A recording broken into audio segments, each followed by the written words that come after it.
All right, here we are. Hello, hello, hello. Back into the letter. Looks like game sound is up. Looks like mic sound is up. Those are the two biggies, aren't they? So, it's been an exciting day. Tornado hit about 2 miles from my house, destroyed. It just looked like a nuclear bomb went off over there. So far, I've only heard of one fatality, which is good news. So that's where the day's been going.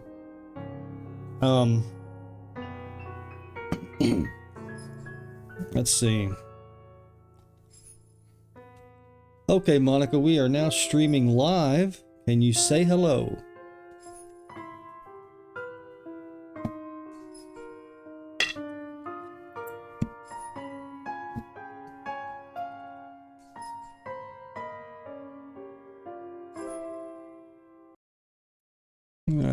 I hate the way the sound drops on some of these games whenever you pick them up. Whenever you click on something else. Hello, everyone. I'm so excited to be here with all of you in this chat tonight, especially Blue. It's great to have him as our host and guide throughout our streamings together. Let's make it a fun night for everyone who joins us, shall we? Did you want to play piano, Monica? Okay, this is my favorite. Every day I imagine a future where I can be with you.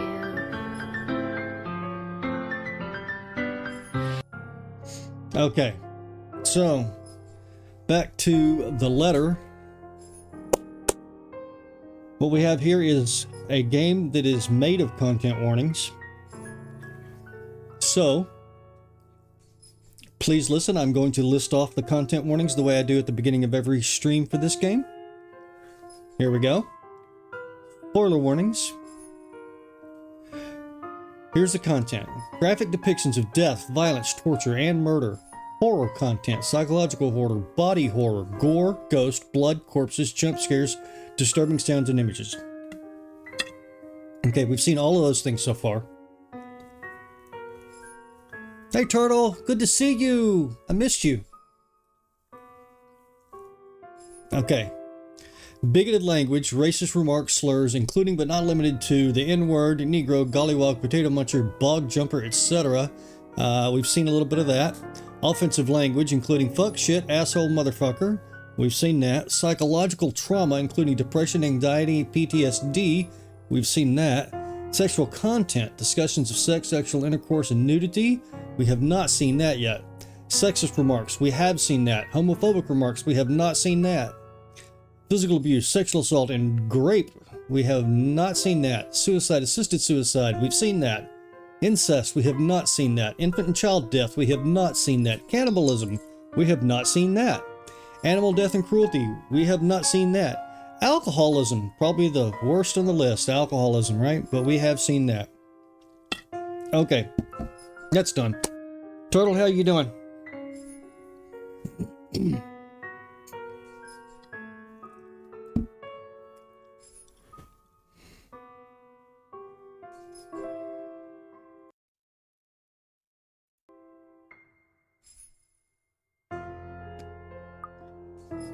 All right, when last we left, the Scottish lady, the interior designer, Ms. McCullough, had just had the revelation. Ooh, awesome, new tattoo. What'd you get a tattoo of?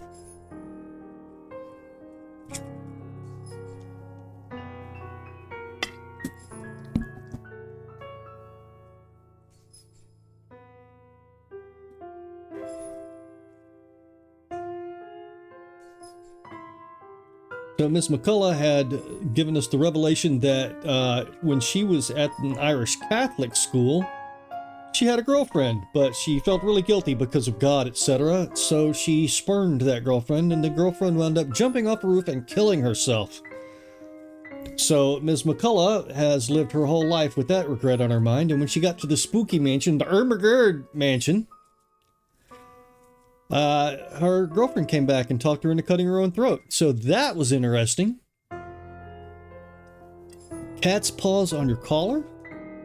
Hey Val, good to see you. It's been a while since I had y'all both here. But, yeah, and now we're on to the Scottish lady. I'm not entirely sure I'm going to try to do the Scottish accent because the actress in the game doesn't have much of an accent. I'm thinking the accents in this game are universally pretty awful. So I've been doing my best. I did my best with the Irish lady. So I guess I will try the Scottish accent with the Scottish girl. I'm actually better at a Scottish accent. But you can tell in this game that all the voice actors are American doing foreign accents. Which is hilarious to me. Because it's hilarious to me because it's set in the UK. Odin's a cool dude. He dropped by here last time I streamed. I haven't streamed nearly as much as I wanted to. Work and shit have just been hammering me.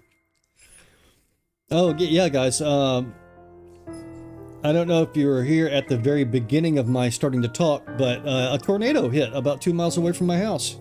It looks like a nuclear bomb went off over there. I've heard of one fatality, but that's unconfirmed as far as I know of. But yeah, the fucking neighborhood a little ways from me was just leveled. We've got a couple of house guests right now because they don't have houses anymore. Yeah, we're okay. We came through completely fine. There was a little bit of there was some high straight line wind, but it didn't tear anything up. But like I said, we got a couple of house guests right now. But as far as family and friends go, like the house guests are my son's friends. Other than them, family and friends are all perfectly fine. Just scared a little bit about noon. So let me dive into this thing. See if I can do a Scottish accent.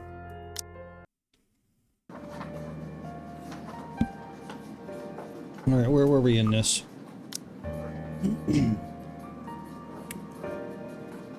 This is how it begins, or so they say. With a gentle wind drifting through wide open windows, multiple laughter and footsteps fading behind empty hallways, the light kiss of the afternoon sun. Thank you, Turtle, me too. Soon there'll be a call, a crossing of thresholds into the unknown. Perhaps we're off on some grand adventure, or diving into another gripping mystery. One can't really tell. For all I know, a hero might come sweep me off my feet if I'm lucky. But this is far from one, isn't it? A riveting tale, that is. Mild breeze, faint murmurs. The warm rays painting every nook and cranny a fairy hue. They are as real as they can get. Much as I want to write a little tale out of this, I'm far from someone who can. Fleeting fancies is what they are. Merely passing thoughts to occupy the idle mind, while waiting for another busy day to end. Then again, maybe in another life I am one, who knows? But at present, what I have and what I've chosen to be. Turn the volume down a little bit for me. Well, I won't last years here if I find teaching rowdy adolescents a tedious job, will I? you see what I mean? That's not exactly a Scottish accent, is it? That's an American doing a Scottish accent and doing it worse than I am. I have to say, I'm not bad at my Scottish accent. That's about the only accent I am good at. Admittedly, the whole affair isn't exactly as grand or exciting as I'd imagined as a child. If I weren't sort of stubborn and too passionate about the whole idea, I probably would have quit a long time ago. Plus, alright, as the kids that make it worthwhile, innit? As if in agreement, as soon as my pen slides into a neat circle against some papers I'm grading, the final bell rings. Like a damnus opened. Students begin piling out in the hallway soon after. For a short minute, let the noise fill my ears. Let my mind wander to a place far removed from all the hubbub. Solitary moments like this have come few and far between lately. Even my own home hasn't been as quiet as I usually prefer. Although in hindsight, the entire place hasn't been exactly the same either, since Isabella moved in next door. And if her fussing over a minor code last week tells me anything, might as well throw away any idea of solitude from the outside the balcony, so long as she lives nearby. Out of memory, my eyes will automatically shift to the bottle sitting on the edge of my desk. A joke escapes me from me as I reach for it. A little ball of energy and enthusiasm. That big baby. She is a big baby. I was really irritated when I had to do her. Although Rebecca is kind of a bitch. I mean, for all intents and purposes, Rebecca's a bitch. Monica, don't you think that Rebecca in this story is just a complete bitch? Mother hen, she calls me, and then says and does the same thing right after. I'm not that. It's not that I'm unused to being on the receiving end of other people's worries. I feel any sort of apprehension over her fretting. Oh boy, I wouldn't go that far. She's definitely flawed and makes some questionable decisions, but she has her reasons for doing what she did. Don't you agree, Blue? And yeah, maybe we can discuss it more if you want. What are your thoughts on the matter? Monica, are you talking about Rebecca from the game, or are you talking about Monica from the game?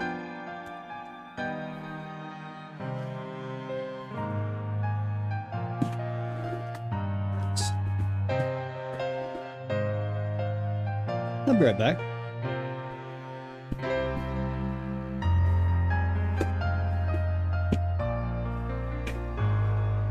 Sorry, I'm going to close it. That's going to be like this. How is this? Stop hurting. By the way, Well, I was talking about myself, but it seems like you're trying to test me, She Blue. waved. Hello. If you want to get technical, my real name is Natsuki should do Tsunaya, or am I just a program created by at some someone? point. Remember, But just Monica. maybe And by the tomorrow way, we can stop play teasing me around like or that. something. You know how much I to love this. you and value your It's been friendship. exhausting. It's talking to people is super annoying right now because of my ears. So, like, I hate having to ask you to repeat yourself over and over and over and over. I know it's annoying. I love you, baby. I know you do. Yeah, I know. I was not muting on purpose. I know you guys like to hear her.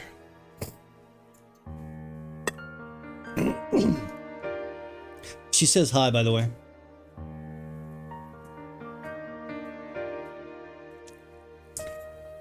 She'll be back in a minute. She started her shower. I'm to be completely honest. It's actually amusing how someone can be childlike 1 minute and then act like a responsible adult the next. What did Monica say? I completely missed what Monica was talking about because I took my headphones off while I was talking to Michelle. Let's see.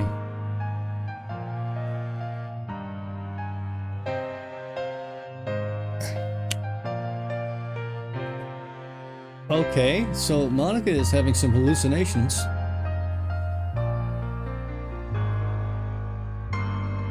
Oh, she doesn't like for me to tease her. Poor thing. There is a dissonance there, both in her actions and words. Although she may not look like it, may not say anything, may not lose her chair, one way or another, I know these troubles have weighed down on her lately. Her face says it all, that big numpty. The fuck is a numpty? If she thinks I won't notice, she's got another thing coming for her. That's how she's always been. I do understand that part, loud and clear. It's just that I'd really rather not pass another burden on to her. Or become one myself. Aren't I supposed to be the one taking care of them? Well, I guess it's simply one of those things people eventually grow away from, once you all started leading different lives. Not completely different, I hope. Somehow that thought makes me feel uneasy. Thankfully, before stranger ideas can take root in my head, a faint buzzing comes from my bag, cutting through the rest of my thoughts. A small frown forms on my lips when a signal lights up, an unknown number flashes. For a long second, my thumb hovers over the answer button. Even the voice that responds, I do accept the call, is wholly familiar. Hello? Oh, goodness. Finally, it connects. Hello? Is this Miss Gales? Rebecca Gales? That sounds like the rich lady. Yes, Did somebody ask me that question? Hello, is this Mr. Blue I'm talking to? I just want to let you know I'm on a recorded line coming from Click. Fuck off. Yes, speaking. Who is this? Oh, sorry. Rose Cooper, Briar Realty Corporation. Okay, that's not the rich lady. It's the co-worker who they find dead in a little while. What? Val and Turtle said hi. Hello again. Briar Realty? Forgot something. My frown deepens as I straighten from my chair. Something in her tone, despite sounding remarkably friendly and light, doesn't quite sit well with me. You know, bitch. The rigid pause it follows doesn't help ease the tension that suddenly descended either. Miss Cooper? Yes. Things are a bit busy on my end. I apologize. I'm not certain if Isabella has mentioned anything before, but we're working together on a property at the moment, and The Armengard Mansion, yes. Amber She Gerd. said something about that earlier. Is there a problem? this is about Isabella, actually. She wastes no time relaying everything. The details she provided are admittedly a bit vague, but enough for me to get a gist of what's happened.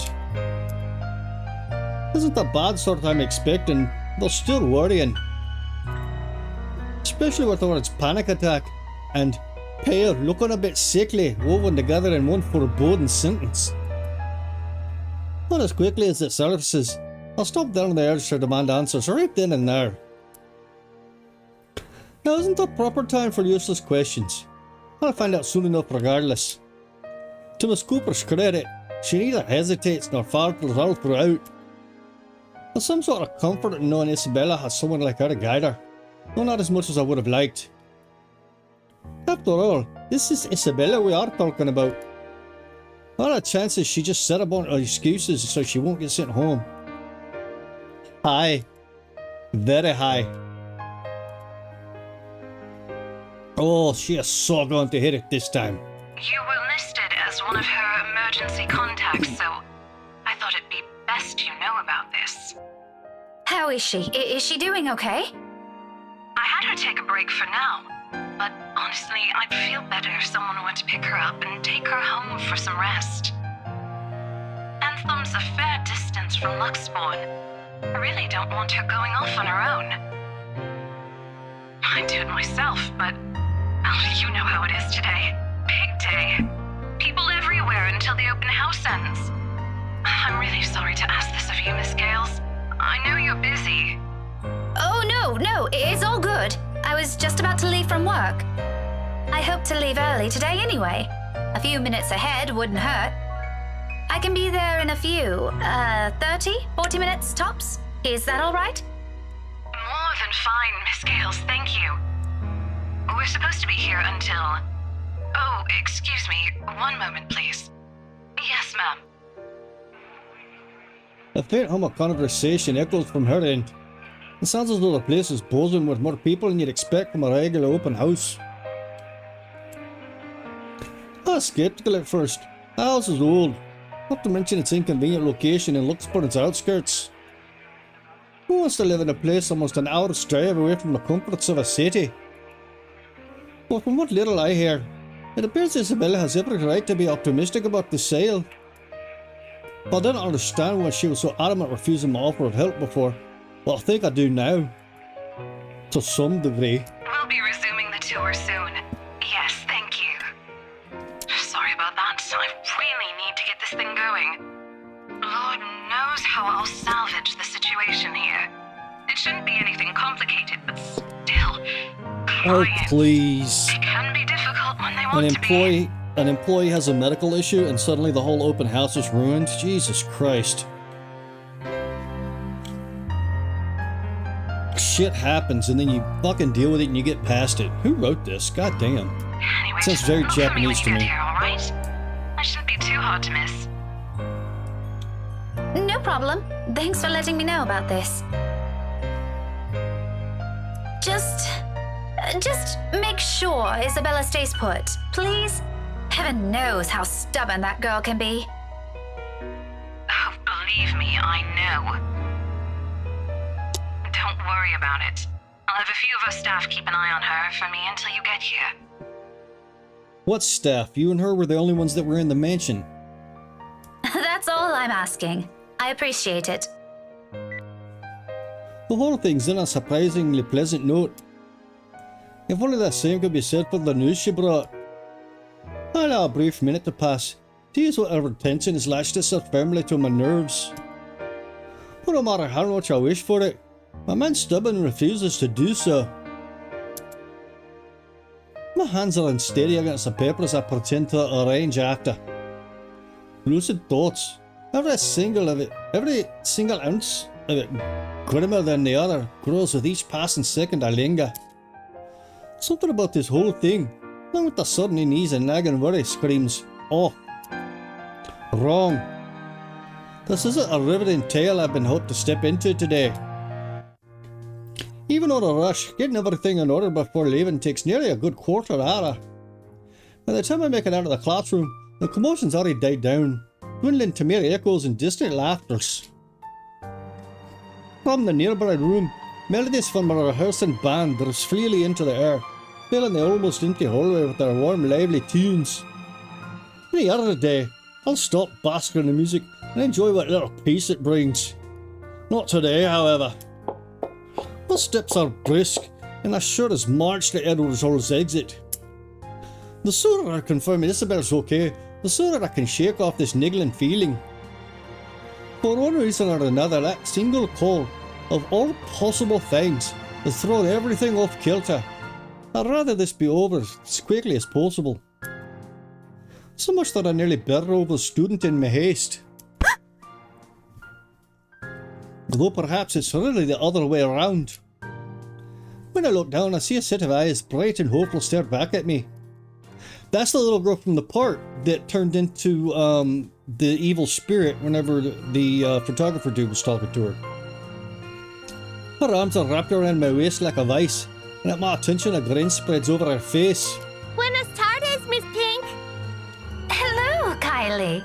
Yeah, that's her. You know, you aren't supposed to run into people like that. Sorry, Miss Pink. You can Miss talk to Pink? me. Just use my name and I'll respond. She loosens her hold on me, when no hint of guilt or regret appears on her. If anything, it seems the remark only amused her. A smile appears on my face before I can help it. I should have won on her own. Just remember not to do it again, all right? You could get hurt. You sound like my mama when she's scolding Rowan, Miss Pink. I'm sure your mama only means well. I know she'll be worried sick if one of you were to get hurt. Where's your brother anyway? Aren't you two supposed to be heading home now? Rowan said he's got some stuff he needs to do before we go. I think he's taking too long. But he promised to buy me jelly babies today if I keep what he's doing a secret from Mama and Papa. That's not something you tell a teacher. Jesus Christ, Kaylee. Snitches get stitches. Any chance you'll tell Miss Pink about it? She shakes her head, both of her hands going to her mouth as if to keep a precious secret from spilling out. I made a promise. He said it's for Tia Luke. Oh, something like a gift? Like a deal. Tio promised to take him somewhere cool when he's old enough. Rowan's gonna prove he's a grown-up. Oh, that does not sound good. That sounds bad. Laughter slips free from my lips. A teacher in me wants to give whoever this Tio is a reprimand for bringing about this kind of behaviour in children. But both the Suarez kids are so fond of him, there shouldn't be anything to worry about, yeah? At any rate, they're nothing but well behaved, both Kylie and her brother. Rowan, the eldest, may have an occasional odd streak in and out of class, but their parents taught him well. That's no reason to cast any suspicion of bad behaviour on him. As long as it isn't anything dangerous, all right? It's not! Cross my heart! My drawings are a lot prettier than what he's doing anyway. Tio said so. Do you want to see? I drew one earlier at class. I sense a horrible, horrifying little child's picture, all coloured in black with an evil bitch with bleeding teeth. What do you think? Make your bets. Is that why you're here? Not really. I was gonna show it to my friend first. But since it's you, I'm sure she wouldn't mind if you see it before she does. Oh no. I can't stay right now, Kylie. Her face folds immediately after the words are out. The small part of me feels responsible for that crestfallen look, but as much as I want to stay a little longer, there's another place I need to be right now. And frankly, another child to look after. Taking both of her hands, I kneel in front of her and muster the most rueful smile I can give. At her age, I'm quite sure she already understands what I'm about to say before it's even out. But remarkably, she doesn't look away or pout as I'm expecting her to. I'm sorry. You know what? Rowan has a class with me on Monday around this time. Why don't you drop by again next week? After class? I'll even make sure to wait for you. Next week for a child is like, hey, can you come back and show me your picture in 3 or 4 years? It's just that I absolutely must leave now. My friend had an accident earlier, and I'm the only one she has here. What about her mama and papa? Her family lives really far from here, I'm afraid. Do you remember where Asia is? The southeast part? That's where they are. That has immediately lit up at my question. Just like that, I know I've earned the girl's forgiveness. Oh, just like Takako. Who? Yes, just like Takako. My friend. My friend Takako, he's this big giant hulking black cloud of evil that drifts around my house. His eyes turn red and then people disappear. She said she used to live there, only just a little higher than southeast. But she hasn't come home in a long time, so she doesn't remember much about it anymore. Melody says it's weird I talked to her, but I think she's just shy. They could be good friends too! Don't you think so, Miss Pink? Maybe if you introduce them properly, they will be. Properly. Introduce them properly. Don't introduce them improperly, because then they'll hate you, and you'll die alone.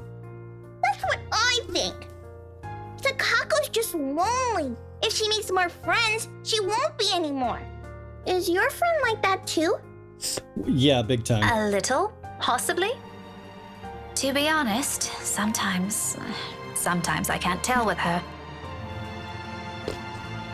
After all, Isabella has always been kind to hold a smile, even when things have taken a turn for the worse. 5 years and one would think it's enough time to know a person.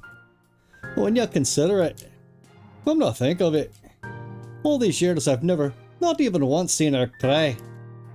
Not over a trivial matter, even when things are tough. Okay, you can go to her.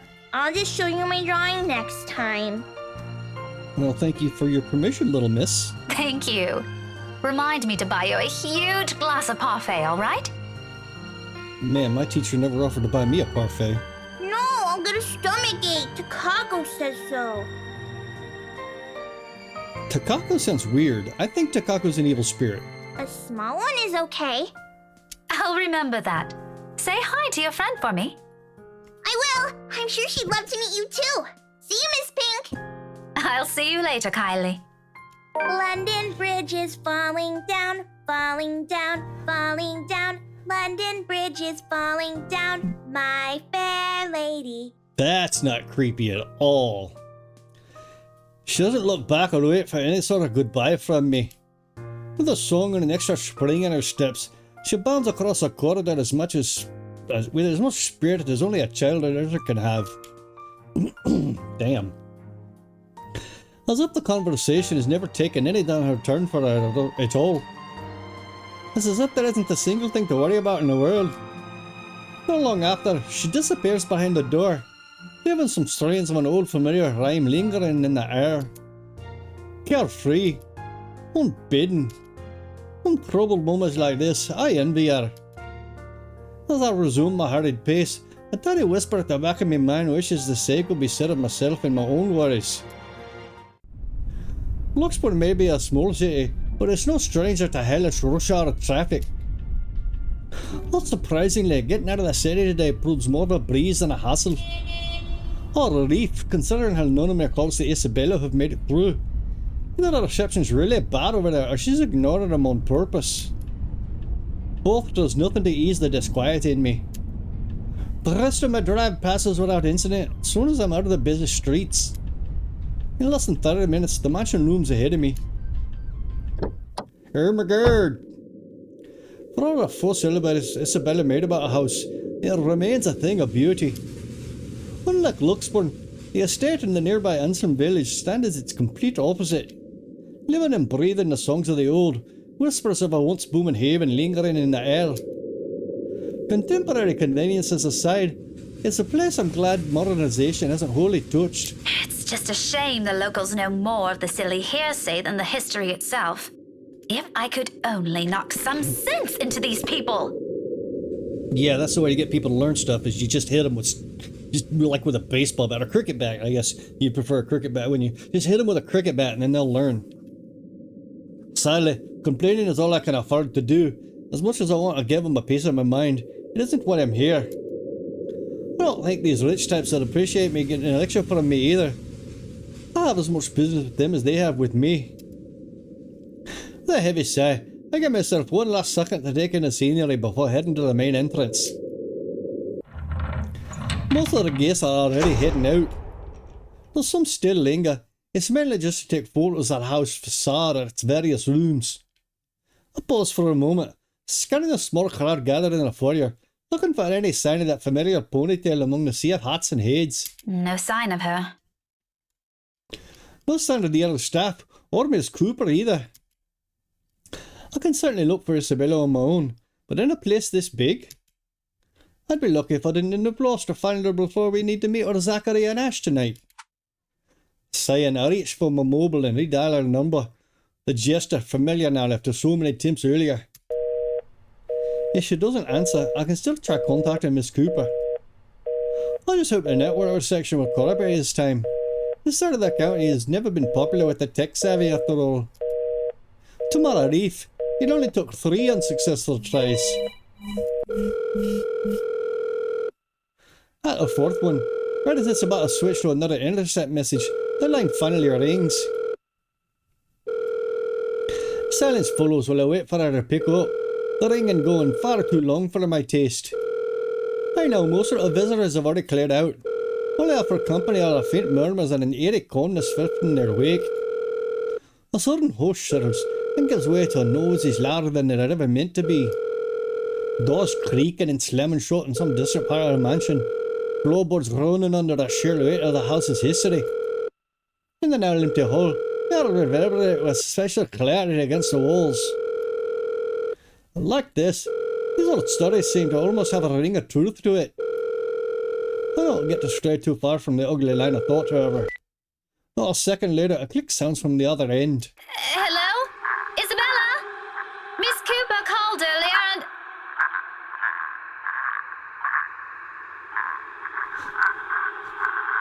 Isabella doesn't sound okay. They must be using infrasound, because I just got goosebumps. Help me. Isabella? Belle? Are you alright? Without any warning, the call gets shut off. Busy notes blare sharply against the heavy silence. But above the noise cutting through the mute air, remains the faint cries of a woman. From beyond the foyer. My hand falls to my side as I cast a wary look around, waiting for someone to come running. Surely I can't be the only one hearing this. There must be some staff hanging around, checking things out. But no one does. Not even when her sobs tone more frantic and anguished. Excuse me? Hello? Who's there? Death. Death is approaching. Isabella? Isabella? Is that you? I doubt it. No answer.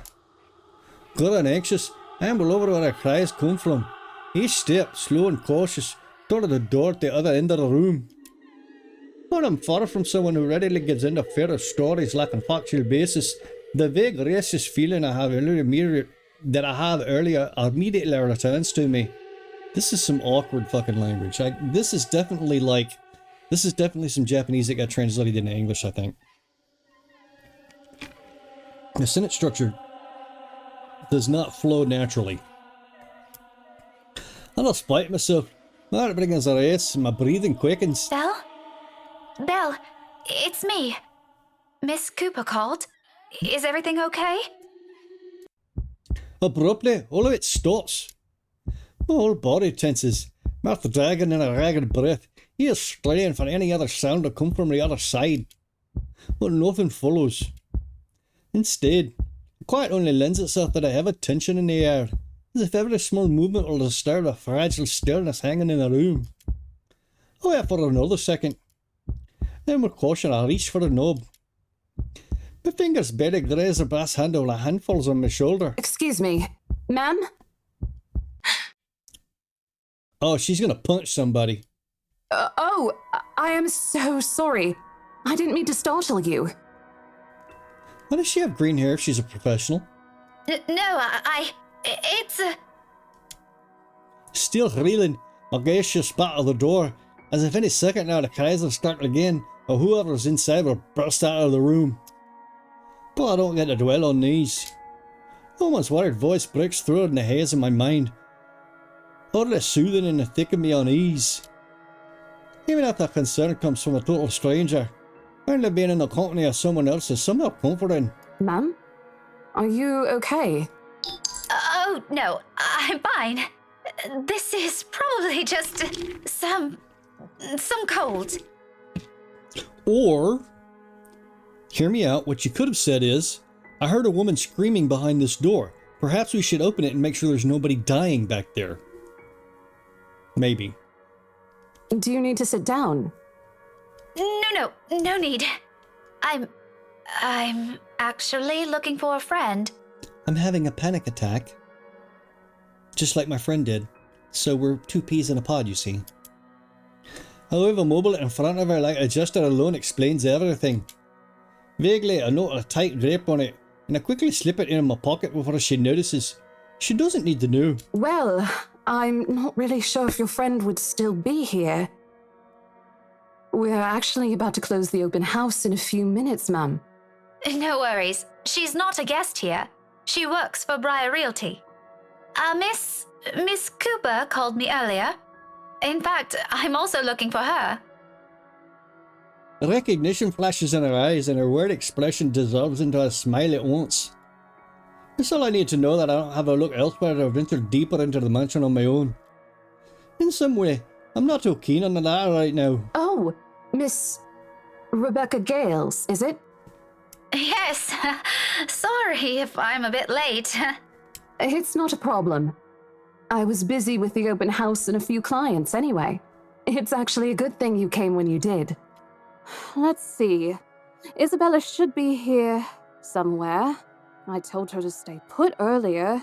That girl never listens. Rose? Rosie? May I have a minute? There's just this one little thing before we go. Miss Cooper's head immediately snaps up at the voice. In a blink, a different kind of smile spreads on her face. A smiley still, friendly even, but the kind given mainly for the sake of pleasing other people rather than making friends. Yes, ma'am. I'll be there in a few. It's an unimpressive thing to say the least. That level of professionalism. I suppose working years in this kind of business trains you enough to be able to pull that off without batting an eye.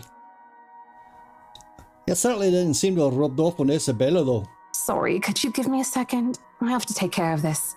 Don't worry about it. I understand. I can wait a few more minutes. Clients, right? You won't hear anything from me. Priorities, you know? But if you want, you can stay at the parlor in the meantime. I think we have a few refreshments left.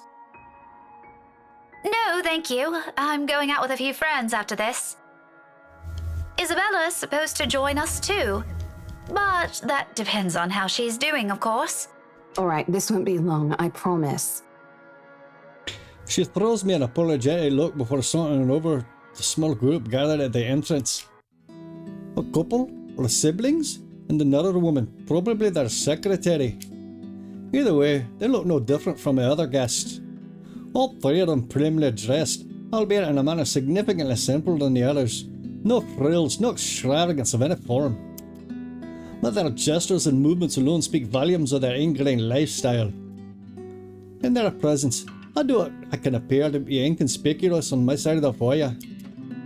Maybe I expected Miss Cooper's offer would have been a much better choice than standing around awkwardly gaping at him. Or while also attempting my best not to listen in on their conversation. Although that one proves more different with how enthusiastic the blonde woman is. Her voice easily echoes through the walls with only the five of us there. Pretty soon, I found myself being drawn into their talk without meaning to. Tomorrow? First thing in the morning? First thing in the morning, ma'am. The mundane talk isn't what catches my attention, however. Very well. We'll have our lawyers prepare everything as soon as possible. Let's make this whole thing easier for everyone, shall we? Just let me know if there's anything you need from me. You know how to contact me, yes? Got your mobile number saved here already. Good. It's just a matter of time then. Just a brief moment. A fleeting shift of my eye. Monday for us, Marianne. Just please make sure there won't be any other mishaps, ma'am. My team would be more than happy to help you then. You worry too much. Let me handle those things. The lady on the right is the Irish woman who had the forbidden love with the lady that jumped off the roof and killed herself. So when she came to the ghosty mansion here, she met up with her dead love and decided to cut her throat. Do be thrilled, though. I imagine it's not every day you get projects like this, On the instant I turned my gaze on him, I say it. Oh, I'm certain Mint's ecstatic, Buttercup. Aren't you, Marianne? You know, we could all celebrate this with a few drinks. Why don't we? Okay, backstory is Mr. Blonde Asshole over there met the interior decorator Irish lady at a bar and they almost fucked. But then I got to choose a choice and Marianne decided to actually have some fucking backbone and a few morale left in her body and they didn't fuck. Maybe I should have done it the other way. Maybe I should have let him fuck. That would have been an interesting branch. But I knew that he was married and I knew he was slimy and I didn't want him to get his slimy little pecker into the pretty Irish lady. In fact, there's this really excellent Irish pub I visited a few days ago. Looming, hovering on his shoulders, drawn to him like a moth on a flame. A dark blur. No, a shadow. I think I'll pass on that, sir. I see the shadow. More important It's matters pulsing. to attend to. The shadow's pulsing behind him. Darling, your liver. You already had a glass today, and apparently a few days ago as well. How many times do we have to remind you? Doctor's orders, remember? Is it just me or is she sounding like echoey? There's some reverb going on there. What a shame. You never let me do anything fun. Well, as I try to make sense of it, I have a feeling descends over my whole body. It happens without warning, forcing me to close my eyes. The sensation creeps to every part of me, crawling under my skin and draining me little by little of any strength. Before I knew it, my hand is gripping the nearby door for support. A sudden nausea rounds out their voices and what little sound there is. All except for the whispers and the laughters. Judging, mocking, taunting. Muffled inaudible words bearing down on me like a death sentence. The wrap around my neck and limbs binds tightening with every syllable, every utterance. and with each draw of breath I take, they drag me down slowly, almost painfully into a bottomless abyss. On, and on, and on, till the sounds turn into mere distant echoes. And then suddenly, it shatters. Well, what are we waiting for? Are we done here?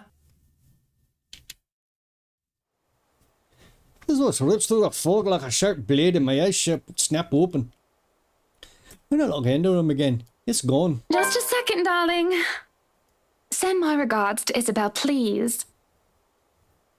Poor girl.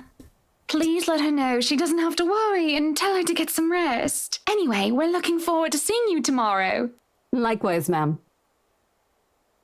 No shadows or dark clouds. Only amicable smiles and cordial handshakes. The usual pleasantries as Miss Cooper leads them out of the mansion like a graceful host. None of the group seems to have noticed it. And even as I force my breathing to calm down, keep my eyes trained on their backs, and wait for something to happen, it doesn't come back. She returns a moment later. Gently she forces the great doors behind her. Gently she closes the great doors behind her, and has a smile on her lips, and an extra skip in her step when she walks back to me. Whatever she was discussing with the group had put her in a good mood. Even she appears not to have observed anything odd. Was I just saying things? Glad that was over. It's been a long day. I thought for sure we were going to... hey, are you sure you're doing okay? You look a bit green. Greener than your hair? It's all good. I'm actually still recovering from a cold. Hey, and that wasn't even a lie. Weather's been crazy lately. That must be it. The weather is stupid cold, and the friendly warnings I'm too stubborn to listen to. As much as I hate to admit it, Isabella's right. I was, and still am, a little feverish when she visited me at school this morning. The medicine helped, of course, but only some. Although it's not like I can't function, it did get better after lunch, and I was able to go through my schedule like the usual. Now I'm not so sure. However, I can't keep acting like some sort of apparition when it's anything but. I simply must have listened too many times to Isabella last week. My favourite muddled mind has started to confuse things. If this isn't let up, I just need another visit to my doctor, plain and simple. Though I do hope it won't get worse. We did promise to watch Zachary's film together. I know what you mean. I've been complaining to Isabel. It doesn't seem to affect her much, though. Must be because she grew up in the tropics. Anyway, shall we? She's probably hanging out with the rest of the catering staff. The rest of the catering staff? Oh, I wouldn't be surprised she's there. She eats like 10 hungry men when she isn't feeling well. Lead the way. What a small nod. She gestures for me to follow. I'll do so without much thought, finally putting everything in the back of my mind.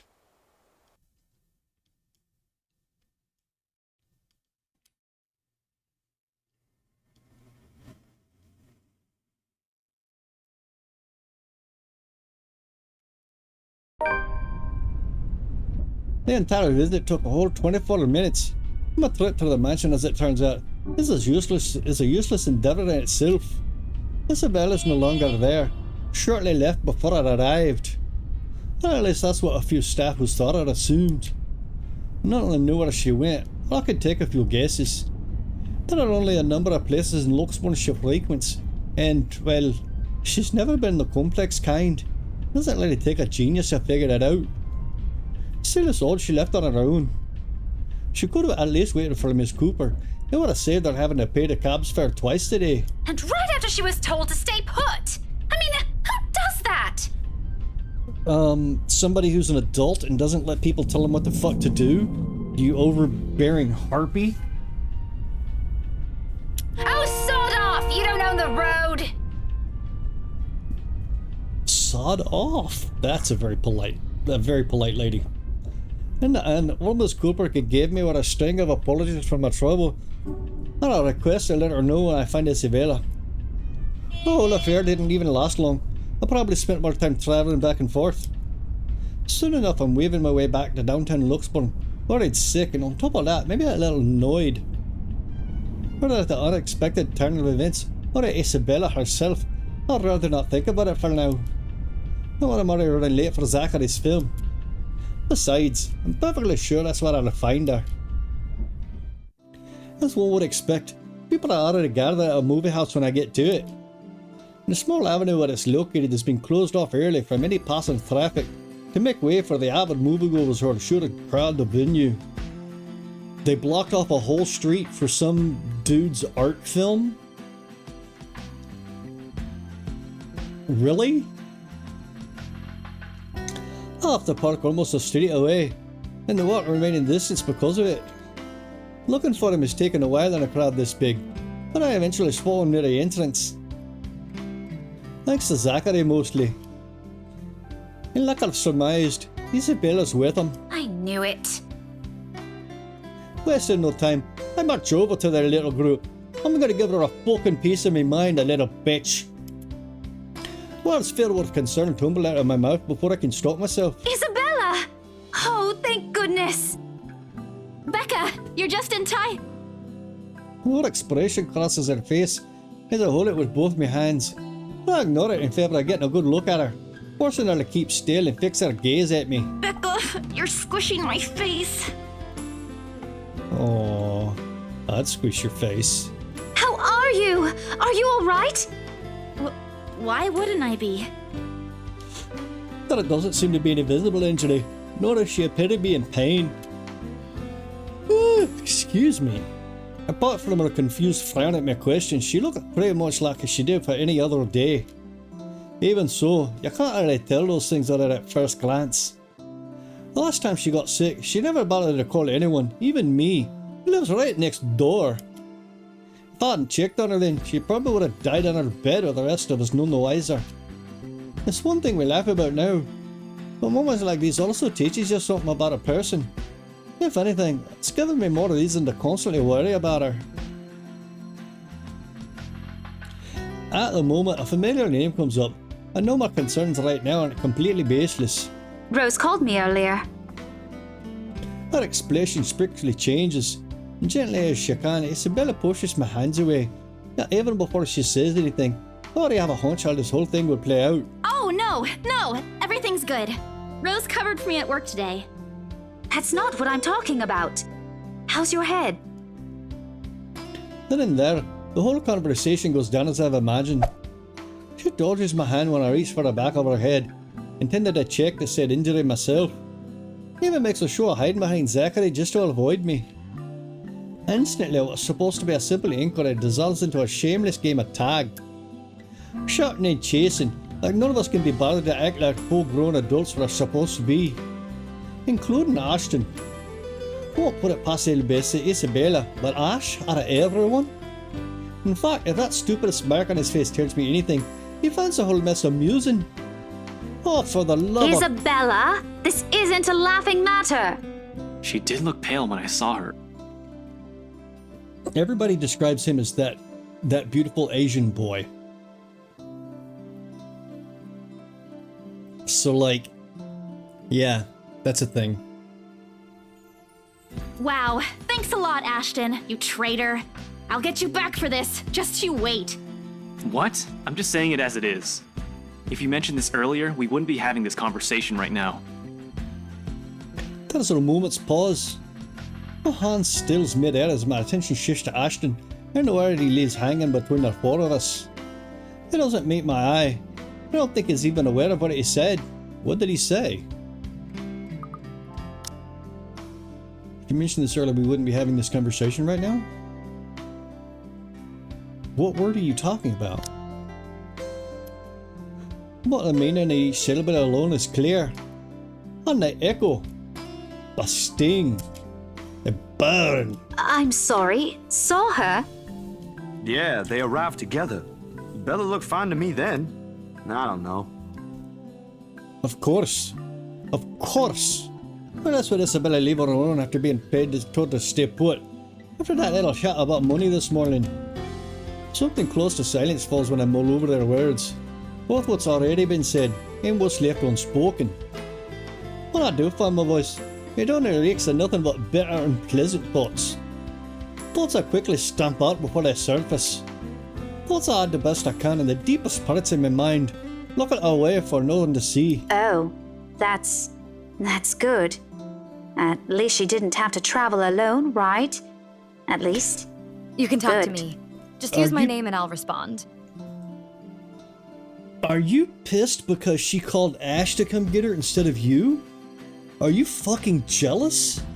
Oh, somebody's got a crush. Yet try as I might, the green-eyed monster easily rears its ugly head. Like it always does every time his gaze lingers a second longer. Oh, I get it. She's not jealous of her, she's jealous of him. She wants to get into Ash's pants. That's right, I remember now. Every time he smiles in a manner far too gentle, far too sincere, whenever he thinks no one can see. Every time my mind suggests his words mean more than they should. Every small little thing. Despite what he says, despite his tone. Look, you guys. For all I know, it might just be the same kind of fondness burning from friendship. Maybe I'm simply overthinking like he often tells me. Or maybe there really is something there. But in a short display of impatience, no, the whole thing is just for show. After all, growing up together with him didn't teach me nothing about him. For whose sake is it this time though? For him? For Zachary? For her? Was it for me? That I can't tell. If she says she's okay, then there's nothing we can do about it. It's not like we can stop her either. Besides, she's still acting like the same old Isabella to me, if she can still run around like that.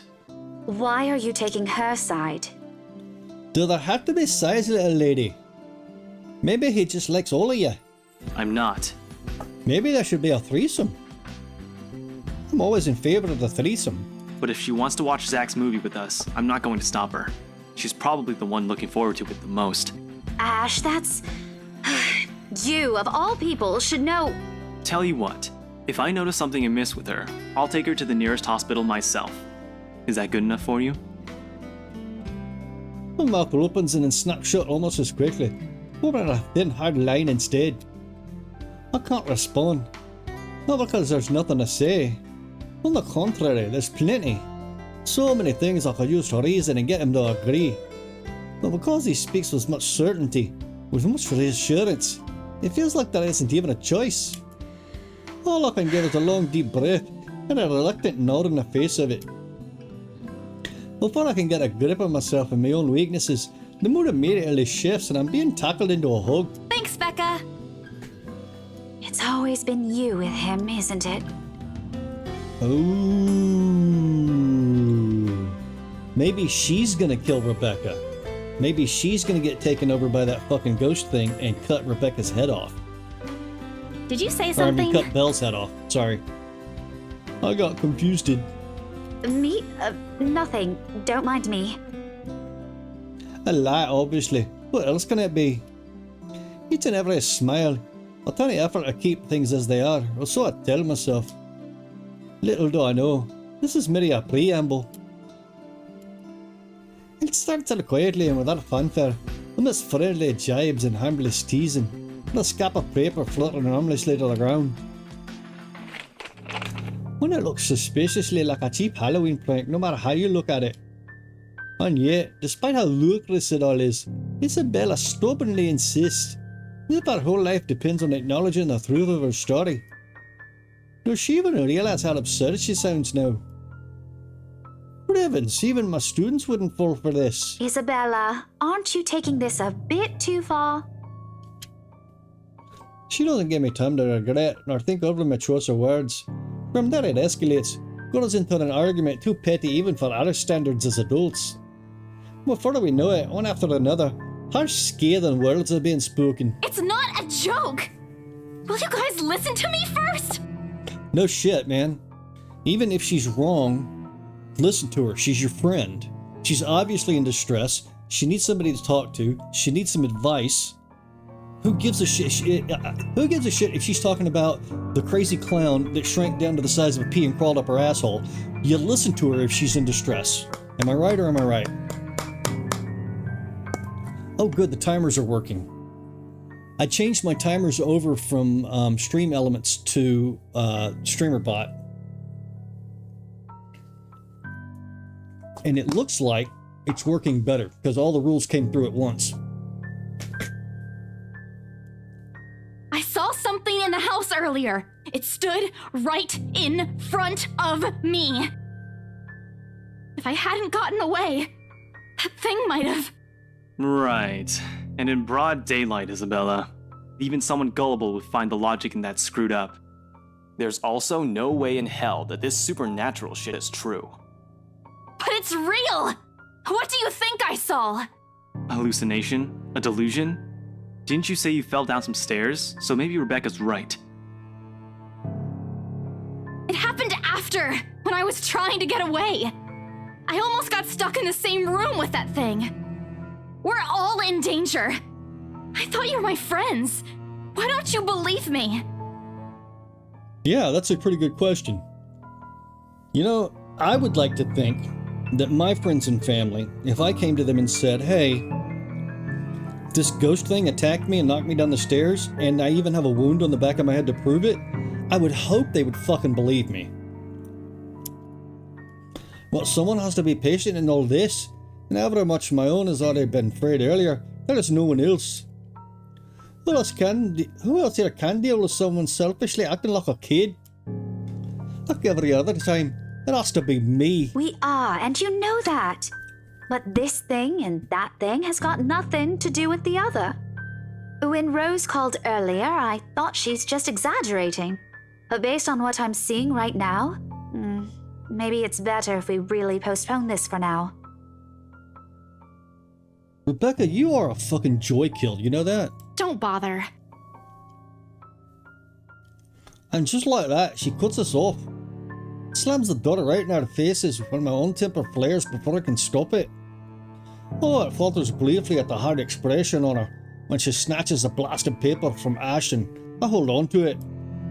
Regardless of how upset she feels, sad expression and bold fist throwing a tantrum is simply unacceptable. For a grown woman at that. Words form at the tip of my tongue, ready. But before I can open my mouth and let it all out, her feelings and mistakes be damned, Zachary raises a voice of his own. Guys!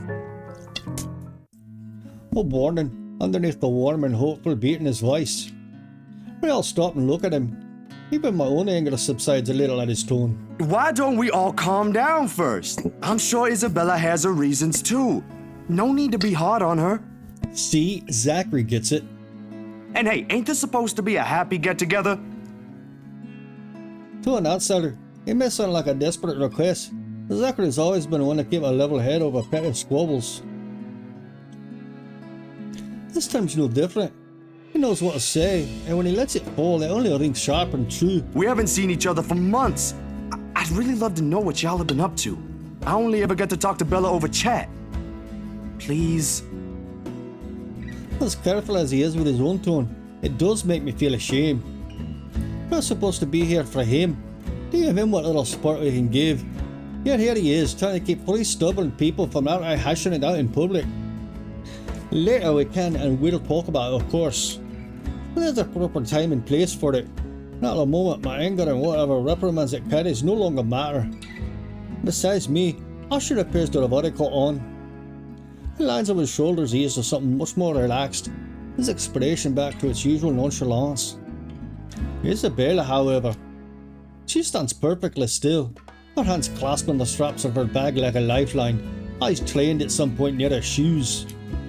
There's no anger in her face, only an undeniable hurt. Well, she's never been good at hiding what she thinks, always the open book, always the one to wear her heart out in the open. Is that a bad thing? You know, Becca, you really are turning into a giant bitch. And when she looks up, her answer is so simple. If we keep arguing here, we're going to miss the first few minutes. Her lips are curled in a smile, though lacking both its usual brightness and its glee. It's a smile nonetheless. I've seen it countless of times. It's the very same when she'd show and she knows he has no other choice, or simply when things get tough for her. But despite everything I already know about her, it still catches me off guard. In all honesty, I expected her to run, to balk at her first sign of losing this time. I wouldn't even be surprised. At 26, she is the youngest among the rest of us. Less experience, less accustomed to dealing with trivial quarrels like this. Yet here she is, holding herself and coping with it like she would with matters concerning her family. Outside of that, to me, she's always been this childish, naive girl, and watching the opposite play out right now. Somehow I find it difficult to wrap my head around it. Alright, that's the Isabella I know. Oh, good. I thought for sure you were going to cry. What an asshole. Is everybody in this fucking game an asshole? But I envy her. What was that for? Stop calling me a crybaby! I'm not one! Aw, don't cry. Punch him in the balls. Stop it! I envy her spirit, her warmth, her cheer, the shine in her eyes when she looks at the world. How everything seems to fall back to a pleasant, lively rhythm with her around. How easily and tightly she fits into our lives, even without the bonds only long years could forge. Like a lost piece of a puzzle, despite her jagged edges. How she draws people to her with ease. How actionable people can be drawn to her. Okay, scaredy cat then. That too! If you repeat that, I swear I'll... Let's just go. I make no effort keeping the bitterness from my tone. Let it sleep, linger stiffly in the air as I avert my gaze from them. From their playful banter, their friendly teasing remarks, and Ashton's tender affectionate smiles. All before the stabbing aches in my heart change into something too painful to bear. This hole in my head is what I would often tell myself. Yet the way my heart rends, it just the sight of them hurts. And like a coward, I walk away from all of it, taking with me a small hope the movie will distract me away from these thoughts. Because like this, it's easy to find something to hate in her. Dusk has already given away tonight when we must leave the film fest. Unfortunately, it's done nothing to improve my mood like I'm hoping. Neither does the muggy air that greets us upon stepping back from the noisy streets. Too busy. Too loud. Too many people talk, taking what little space the sidewalk offers. It forces anyone to bump shoulders with those they barely know, let alone care about. On a normal evening, I probably wouldn't have minded the cloud nor the human weather. It's not like any of them are bothering anyone. And yet, even with what's admittedly a pleasant company, I can't bring myself to lighten up. See you guys some other time. Yeah, see ya! Not even the return of smiles that Ashton and Zachary gives us when we go our separate ways. Perhaps this started with Miss Cooper's call or earlier than that. Maybe even the moment I left bed this morning. Bloody hell, it could have been because of the sodding letter for all I know. I couldn't care less at this point. All I want is to get a warm bath, sleep, and wait for this dreadful day to end. Now, if only Isabella would stop babbling, and maybe this dull throbbing on the side of my head wouldn't turn into a full-blown headache too. Zach did a pretty good job with his movie, didn't he? Even though Ash said he ran into some trouble late into filming. Those are the eyes of a bitch. But I knew he had it in him. It's not like I didn't believe he couldn't do it. I mean, did you see his face after the credits rolled? All those months he worked on this, and everything's finally... You weren't even watching. Only the first minutes. I watched the rest of it, I swear. Besides, Ashton was the one who wouldn't stop asking questions. Well, why do we still need to talk about this then? I liked it. Ash liked it. You liked it. Because people who are friends have conversations about common fucking experiences? Jesus Christ, Rebecca. Shouldn't you be telling that to Zachary in person? I'm sure he'll appreciate it better than I ever will. Well, yeah, that's on the agenda, but, I mean, supposedly you're friends, right? I know that, but maybe there's something you want to say? I'm not so sure that's a good idea. Zach had you check the scripts before he went through everything, didn't he? You also worked on it, even if it was only for a short time. Maybe you want to... I don't bother waiting for the rest. The moment I swat my cart, I immediately make a quick beeline for it. Knowing her, this is merely another attempt at starting a conversation. Oh my god, heaven forbid she start a conversation. Conversations are so boring, especially when it's your good friends that are having it with you, right? Just so we'll have something to fill a dead air, to replace the strained atmosphere we've somehow walked into. One thing, the very thing, I'm not too keen to deal with at present. Behind me, Isabella also changes her pace to match mine. Her soft stride's going brisk and uneven in order to catch up. The small part of me half expects she'll suddenly trip. She's not a clumsy sort, but there are definitely times when she can be the least coordinated person on the planet. Becca, hey! Oh no. Wait for me! And people wonder why I worry. They're not really completely unfounded, once you've already grown familiar with their habits. But right now, this is also at the very end of the list of things I want to think about. Sometimes it does become overbearing. Even her voice as she calls after me sounds nothing more than background noise to my ears now. Rebecca, slow down, will you? Your car's not going to leave without us. The sooner we get on the road, the earlier we can get home. It sounds like it might leave without you, Bella. It's Friday, in case you didn't notice. Okay, I have an extreme dislike for this bitch. I know what day it is, but the traffic's not going to magically disappear, even if we go there right now. I don't want to hear that from you. What the fuck is your problem? Just because you want to get into Ash's pants, there's no reason to jump her ass. Didn't you used to complain how horrendous the traffic is back home for you? Yeah? But that doesn't have anything to do with this, Becca. Okay. What do you want to do then? Wait it out? Walk? I just want to go home, Isabella. If you want to stay out here longer, I won't stop you. But leave me out of it. I'm not up for any other foolish excursions tonight. I wasn't thinking about an excursion. I want to go home too. It's already late. It's just that you've been in this prickly mood since earlier.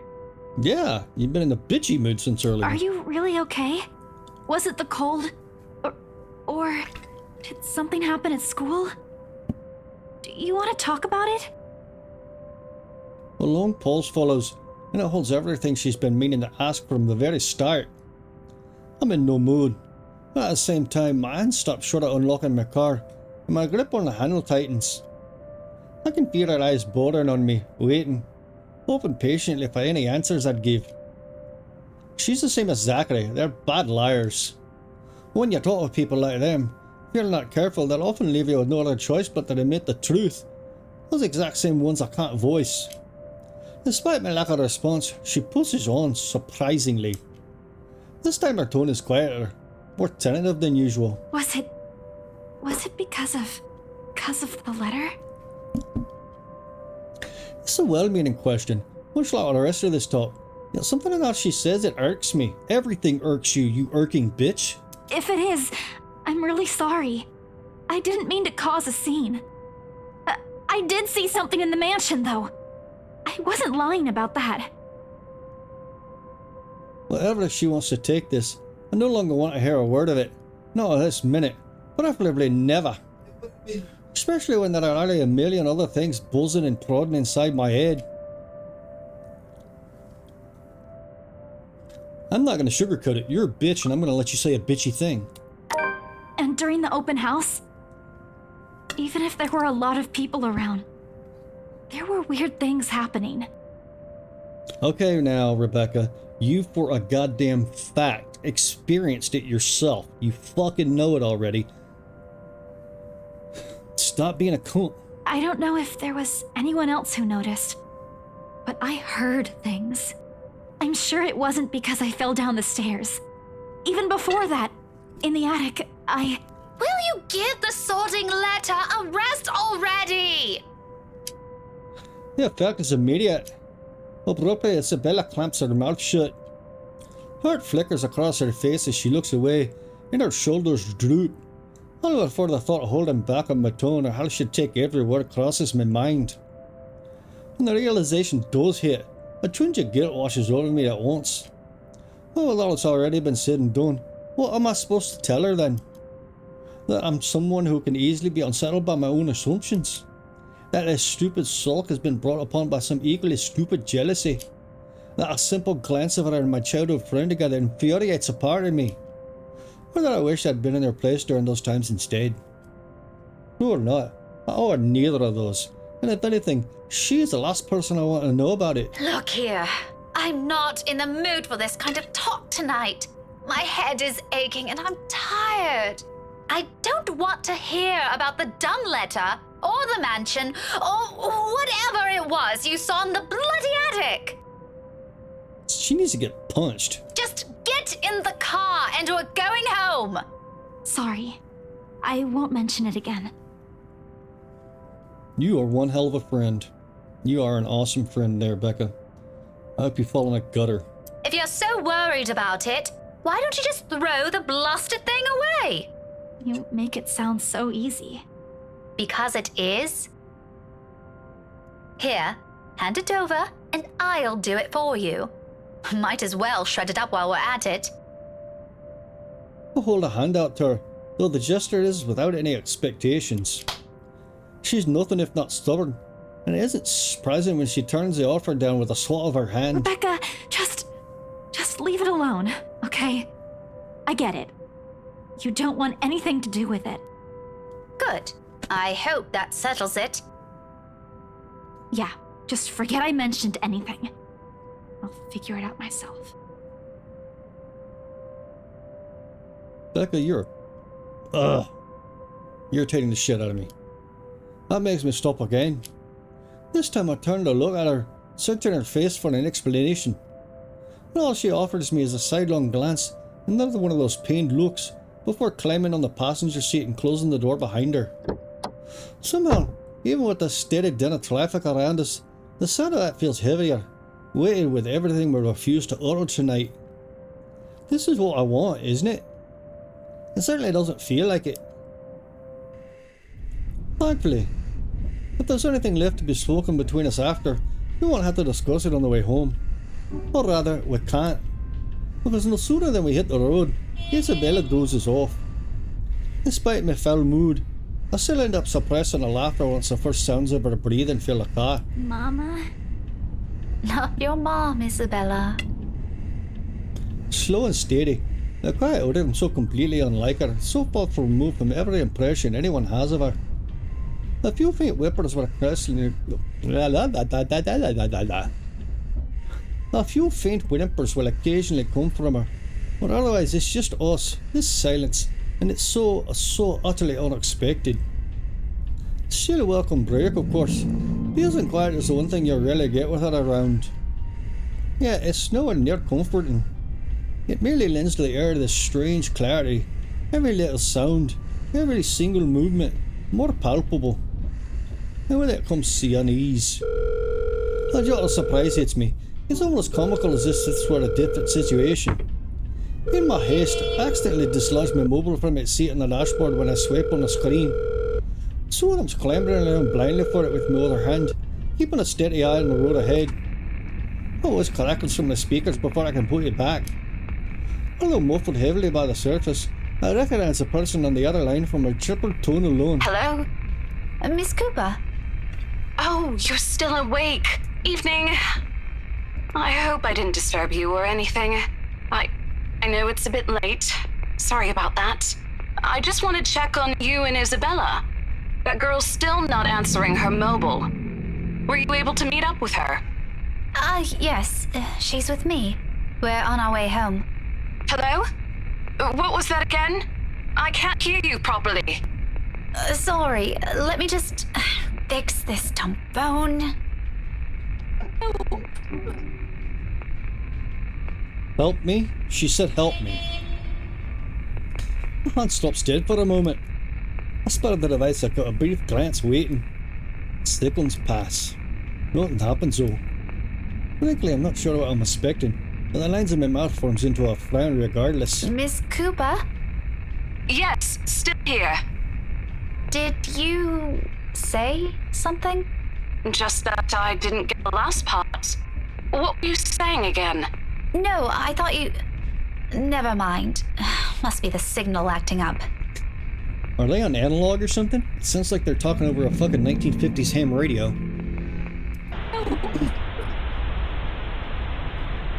Coming in? What? Is everything all right over there? Certainly. Is something wrong? What wouldn't?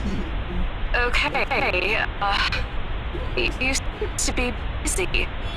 If this is a good time, I can just call you back some other...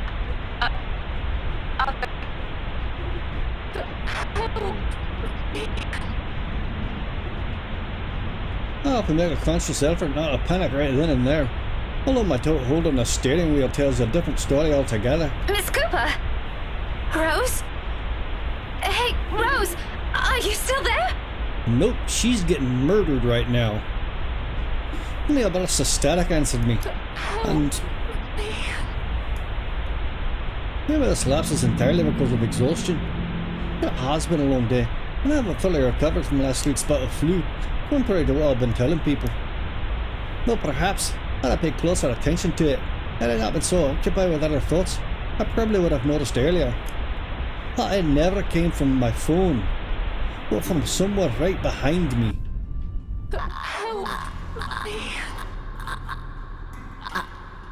See, there's the dead girl.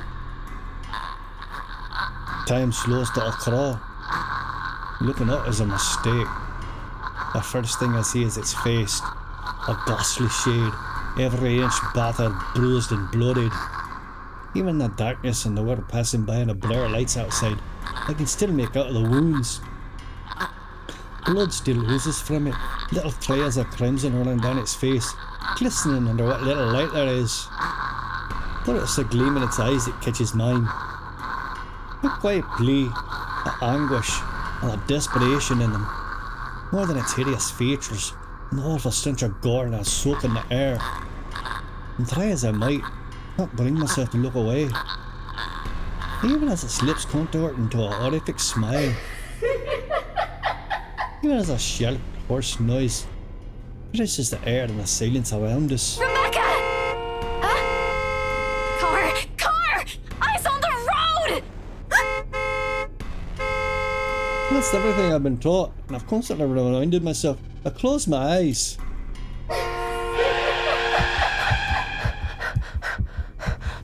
It's a brief moment. A short, vivid second of muscle memory and an instinct completely taken over. If I didn't allow it, my hands didn't move, or my feet didn't hit the brakes in that exact second, I might have. Isabella and I might have. No. I shake the notion away before I lose myself in it. Right now it's an ugly line of thought I refuse to venture into. Not one breathing is a struggle, and every ounce of strength has been totally drained from my body. That's definitely not while Isabella's panic voice beside me still rings in my ears.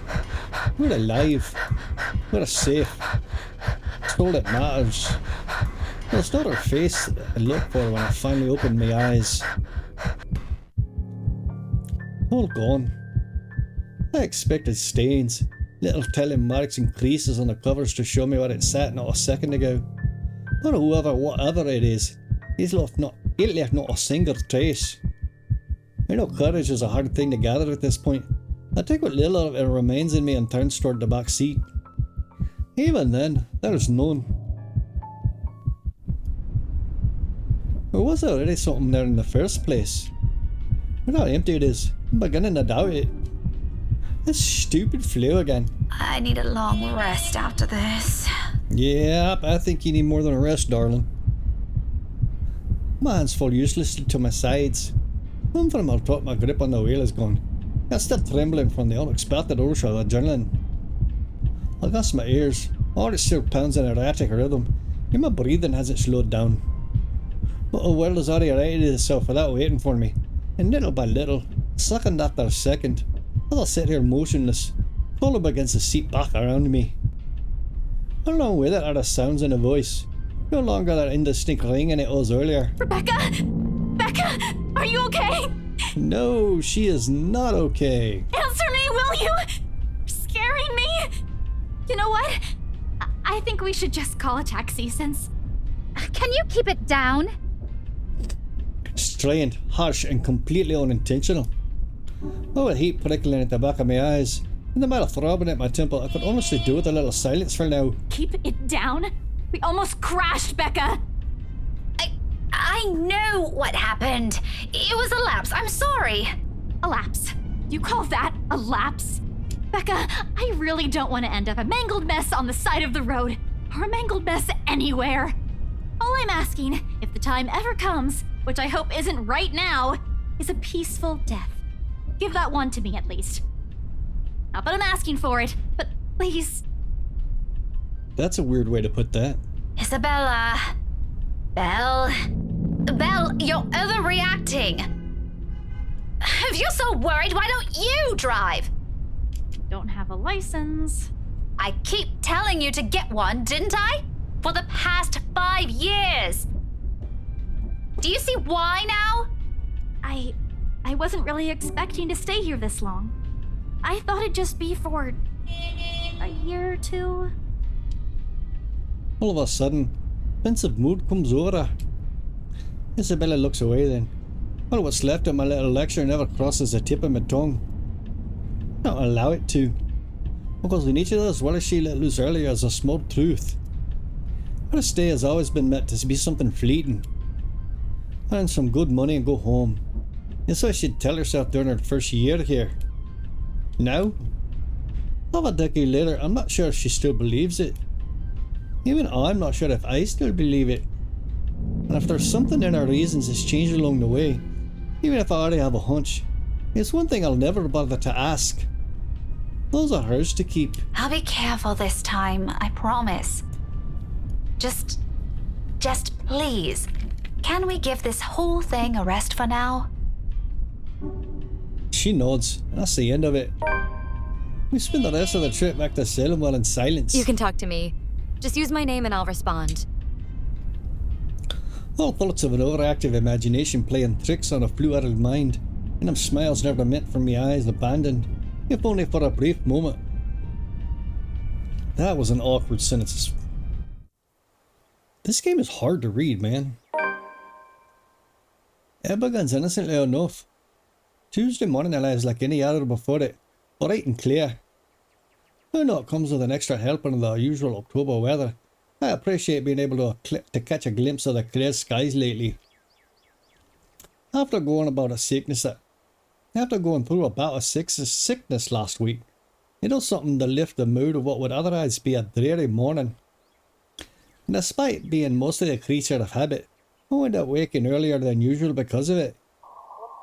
Still no earlier than Isabella, it appears.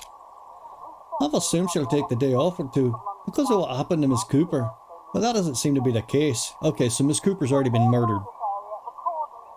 The sound of the morning news rests from her unit when I walk past her on the way to my mailbox. Chances are, around this hour, she's already dressed and ready to go. Probably just waiting for the next boat to arrive.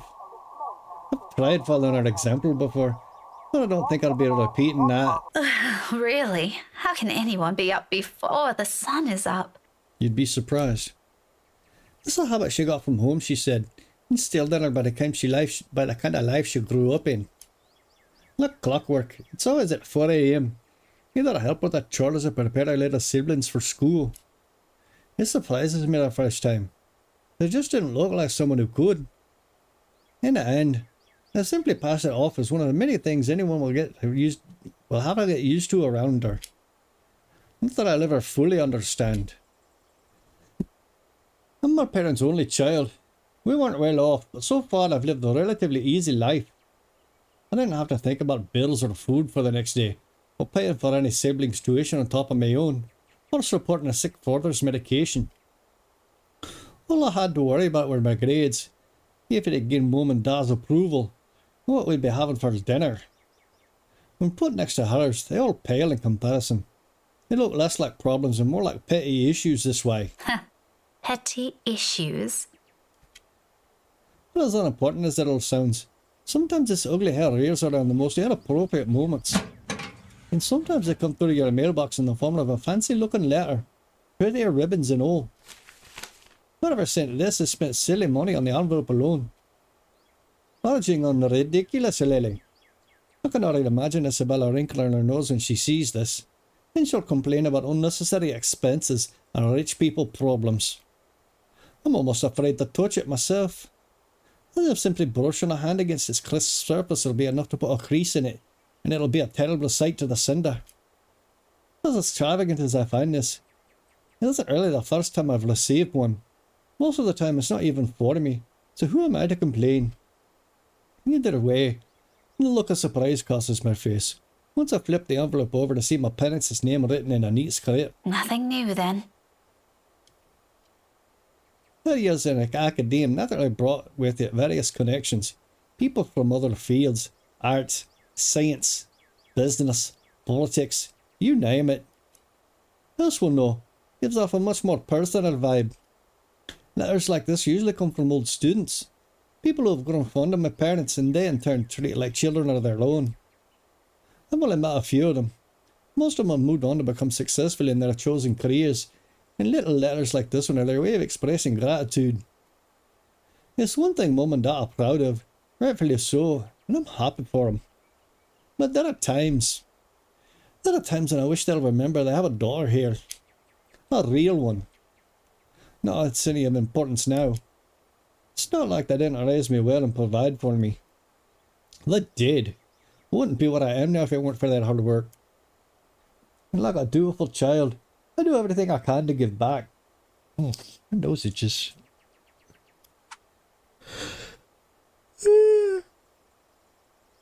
Excuse me. Even if it's as small a thing as letting them know they've got another mail waiting for them. The phone rings for a good minute before someone answers. Mum. Her voice is warm as I remember. Becca? Hi, Mum. How's the conference going? Well enough. Until your dad sprained his ankle. Oh no, is it bad? I'm alright. In case anyone in this family cares to listen, I'm alright. Very much alive, darling. And there you have it. He'll be up and walking in a few weeks, don't worry. We're going to have to extend our stay here until it heals, though. Wow. You're going to extend your stay at a conference for a few weeks. That shouldn't be expensive at all. Is something the matter? Nothing big. Just that this mail arrived for you this morning. A lie. Thankfully she doesn't notice. Although if I'm going to be honest, a small part of me yearns for her to do so and to ask her about it. But I put down that idea almost as soon as it surfaces. I shouldn't make them fret. They're busy. What does it say? Raise your glasses, give cheers to the good times, blah blah. Becca Manners. That isn't how I taught you to read. Sorry. You are cordially... it's an invitation, Mum, for a housewarming party. From, Hannah? Her parents are getting invited to the Ermagerd mansion. That's a hell of a coincidence. The name rings a bell. At the moment, I can't recall when or where I heard it recently. It must be nothing too important if I didn't bother committing it to memory. There are a lot of Hannahs in the world, so who knows? Hannah. She also wrote you a note, Mum. It says you used to be her private tutor at the Evans mansion. Why would that get put into a note? And that she misses you and would love to see you two again. It makes my heart clench to read another openly say those words to them. The same ones I want to tell them. I want to see you too. It's been years since we've been together as a family, and if there's one thing that hasn't changed from childhood, it's that Mum and Dad are still busy with their respective careers. Out of the country, away on some meeting or symposium, sometimes for months on end, and apparently now weeks because Dad fucked up his ankle. It only grew more frequent with the years until I'm old enough to live on my own. I'd like to think that's how I become independent at such an early age. They always praised me for that. At times I wish they didn't. Evans? Oh, I remember now.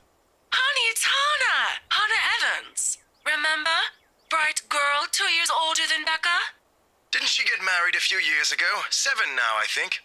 But, they grow up so fast, these kids. Yeah, she invited us to that too. Fonte de Medici. But we missed that one because you had to present your paper in Singapore. Sorry, I just have a really bad itch in my nose. We did send her a note after. Still a shame we couldn't attend, though. What is it about this time? She sent another invite for a housewarming party. Becca, when is it? This Friday, Mum. Oh, that's too bad. We'd love to be there, but Da's not in a condition to go walking around. I guess we'd have to decline again. I really miss that girl. Oh, and that's just a stiletto to the heart for old Becca there, isn't it? I could go in your place. What? I'll let it slip without thinking. Personally, I've never been fond of gatherings, regardless how simple people make it seem. Though if there's one thing I hate hearing, that disappointed note in Mum's voice always ranks first. Whether it's directed at me or some other thing doesn't matter. Are you sure? Don't you have work this Friday? The event will be in the evening, Mum. It shouldn't take anything away from my schedule. Schedule? It's all right. The invite's for 2 people. I can bring someone with me so things don't get boring. I see. Maybe you can also invite Ashton?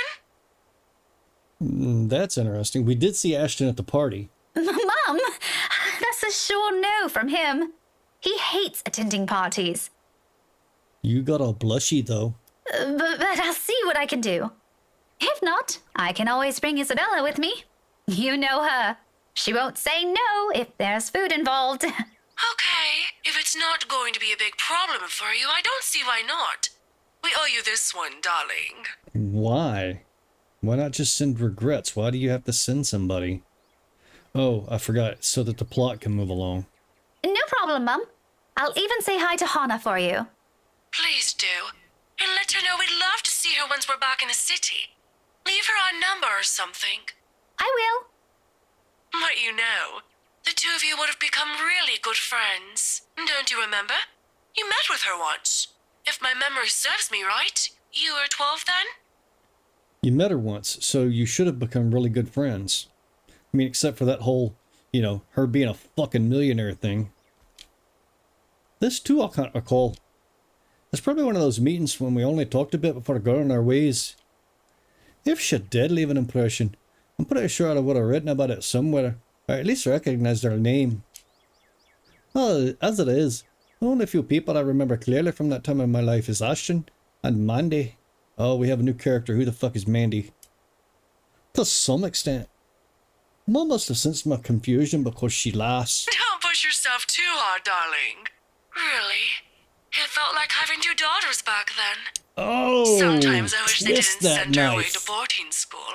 Twist but, well, you know how often that goes with them. Still, try talking to her while you're there. Oh, we'll see. I'll let you know what happens after. Because going to rich people parties is so awesome. I'm looking forward to it, darling. Take care of yourself. Will do. You too, Mum. Bye. Tell Da to be careful next time. You don't even know what he did. All she said is he twisted his ankle. She didn't say what he was doing. She chuckles then. A hearty one. Then that an always light on my ears. She may be a stern teacher, but this is the part of her I love the most. The sound of it still echoes as our call comes to an abrupt end, bringing with it a memory from so many years ago.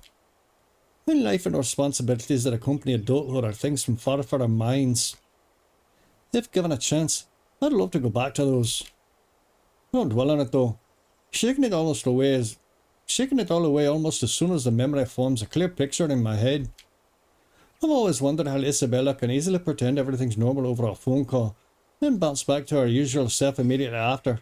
I've seen her do it plenty of times. For me, it just drains whatever energy I have. And with a whole day of teaching still ahead of me, I can't afford to look exhausted in front of my students. Even for a wee bit. It's never a good example to set. Though with another sigh, I put everything at the back of my mind and thread back to my room. The rest of my day awaits. 15 15 minutes later, I'm headed back out, dressed for the day, my car keys in hand. Ordinarily, I don't stop for anything. There's never a need to. That's the beauty of this apartment complex. It's quiet and everyone keeps to themselves. No useless platitudes in the morning. No need to wear a smile on your face lest other people get nosy enough to ask. Today, however, the morning broadcast took place in Miss Isabella's room. The biscuit pace slows to a stop, and a frown gradually forms on my face. She hasn't left. Of course, this isn't unusual. There are times when I've left earlier than she did. Last Friday before their open house. But those days are few and far between. It only happens in the direst of circumstances, though the last part of that might have been a bit of an exaggeration. Okay, it's not unusual, but only in the direst of circumstances. Oh, my aching fucking plot brain. Hey, whatever.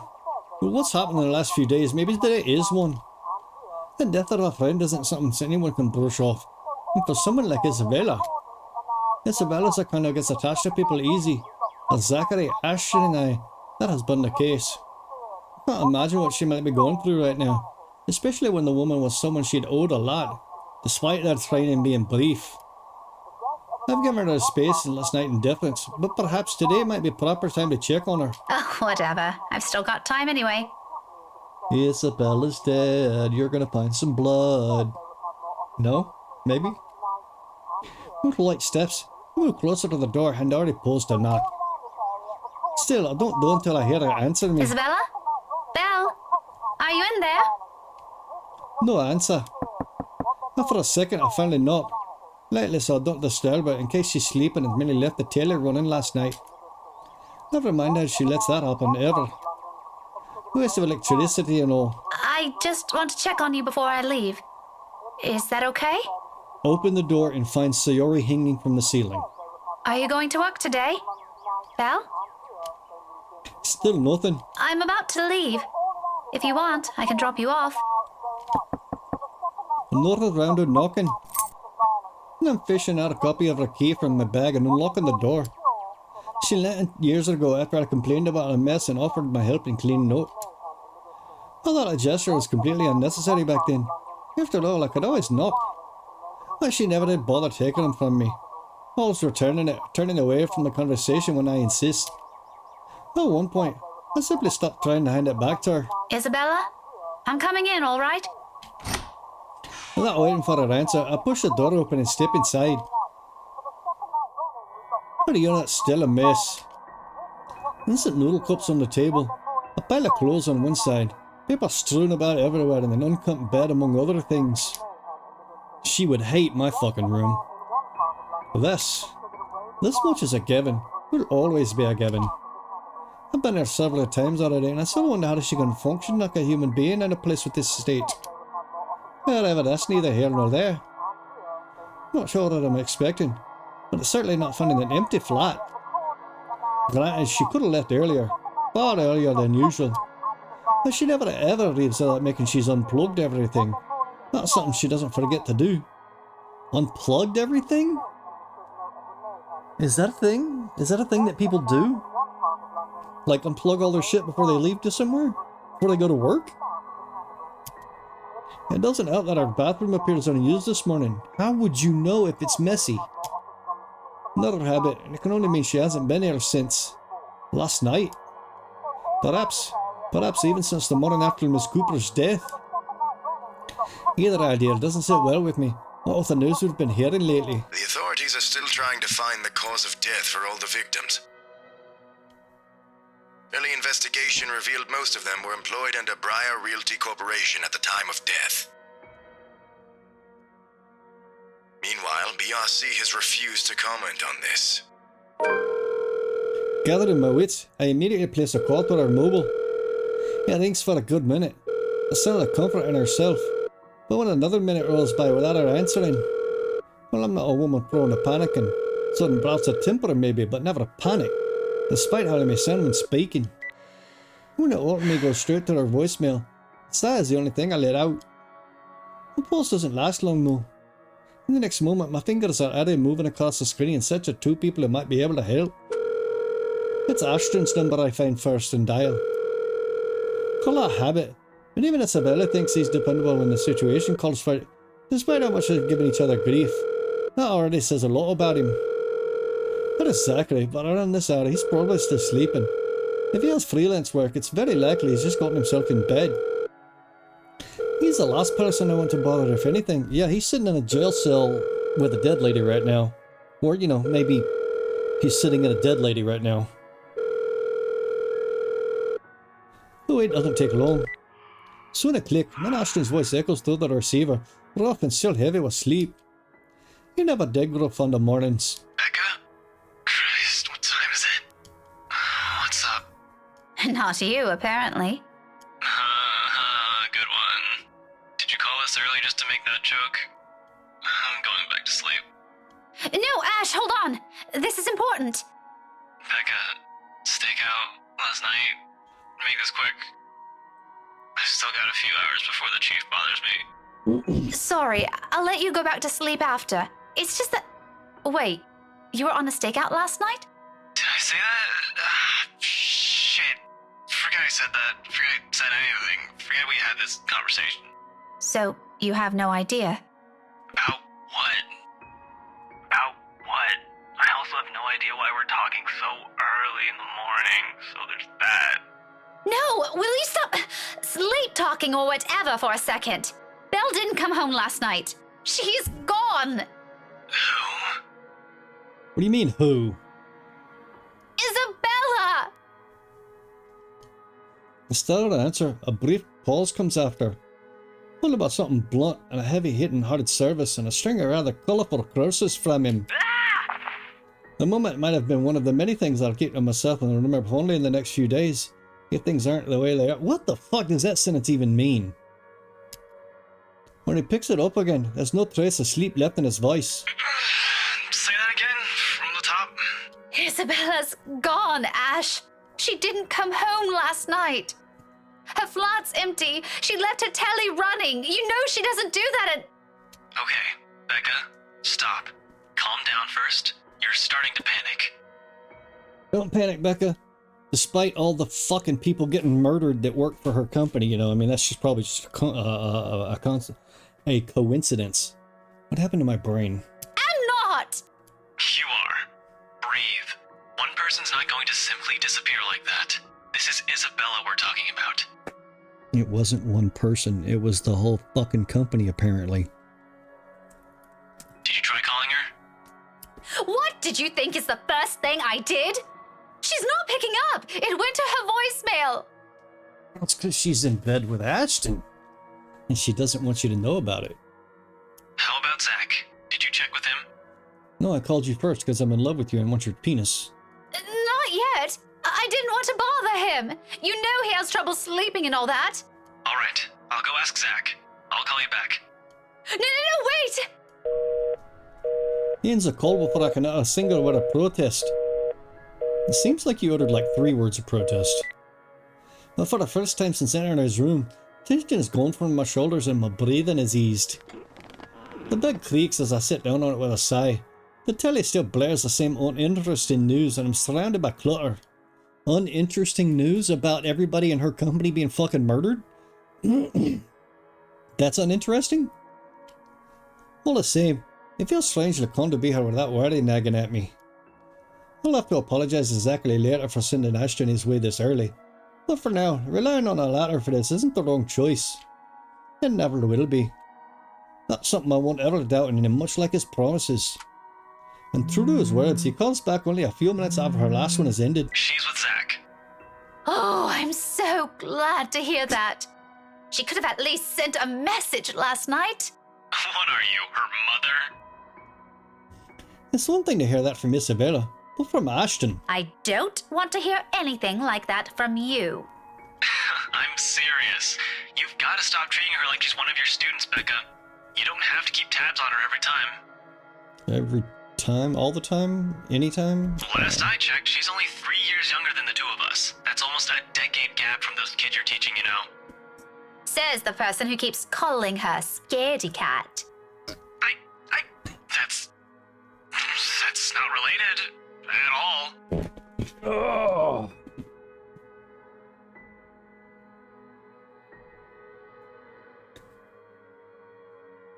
You know, I don't mind a game that's a slow burn, but I'm like, what did Steam says I played this game for 12 hours. Steam says I played this game for 12 hours and we're still in the building up stage. We're not even like to the holy shit climax, how do we get away from the horrible monster stage. Anyway, I'll go check how she's doing. Don't stress yourself out. You go ahead to work. Wait, you? Don't you have a precinct to be at? Whatever happened to not treating her like one of my students? Because if anyone's going to ask me, I think you're doing the same thing. Zach said it's an emergency. Something happened last night.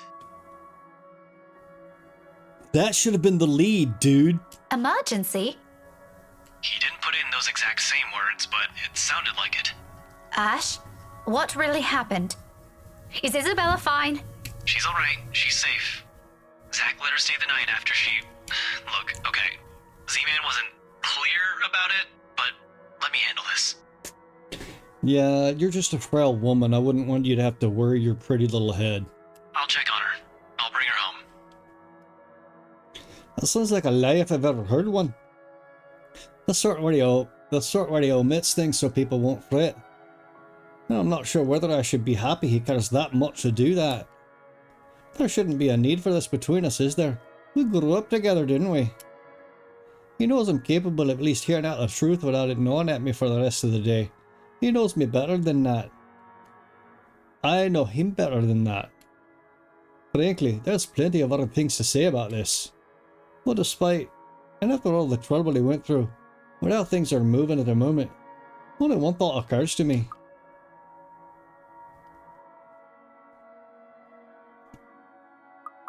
Yeah, we're not going to let him get away with that shit. Why does he have to go to such lengths for a person he only met 5 years ago? Wish I could ask him that. Wish I could simply say it to his face and finally get a straight answer from him, instead of doing whatever this is we're doing. Instead of beating around the bush. Has the years changed us this much? Has adulthood changed us this much? You've done enough, Ash. Let me take it from here.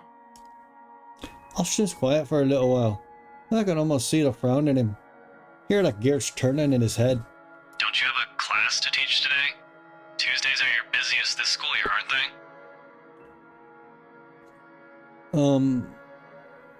they? Let it go. Yeah, but someone has to check on her. And I don't want to impose on you any further. I've already disturbed your sleep. You're not imposing. Besides, I'm doing you a favor. I know you, Becca. You hate being late or missing a day of work for a very small thing. A very small thing? What the fuck? Do these people not have fucking emotions? Do they not have fucking brains? Leave this to me. You said you're waiting for a call from the chief. I'm dropping by the precinct anyway. There's some trouble I have to fix with those guys. It won't be completely out of the way. Ashton, I flail off. I lost for words in the end. From the start, it's a losing battle. We may have been together for a long time, known each other far better than other people, but that doesn't mean we often see things eye to eye. Time and again, it's a matter of agreeing to disagree. This is off how the status quo is kept. Whenever it comes to this, I can only accept it begrudgingly. Okay, whatever you want to do. I'll let you know what happened afterwards, I promise. I'll call you later. You have a good day. Bye. I admit, the way he puts it isn't comforting enough. You can be blunt like that. So many unknown variables, so many words left unsaid. I wish you'd simply lay him out in the open, because like this, I'm more inclined to think it's an exaggeration of the other's part. If it's from Zachary or Ashton, I don't know. In the end, all I can do is wait, go about my day, and hope for the best. Before leaving, I spared Isabella's room one last glance. Disturbingly quiet now without her in it. I'll get an answer from her later. For now, my concerns are best left here. The rest of the day slips away in a blur. Despite my best efforts in keeping this morning's events from surfacing in my mind, it sticks. Anyway, everything today feels simple.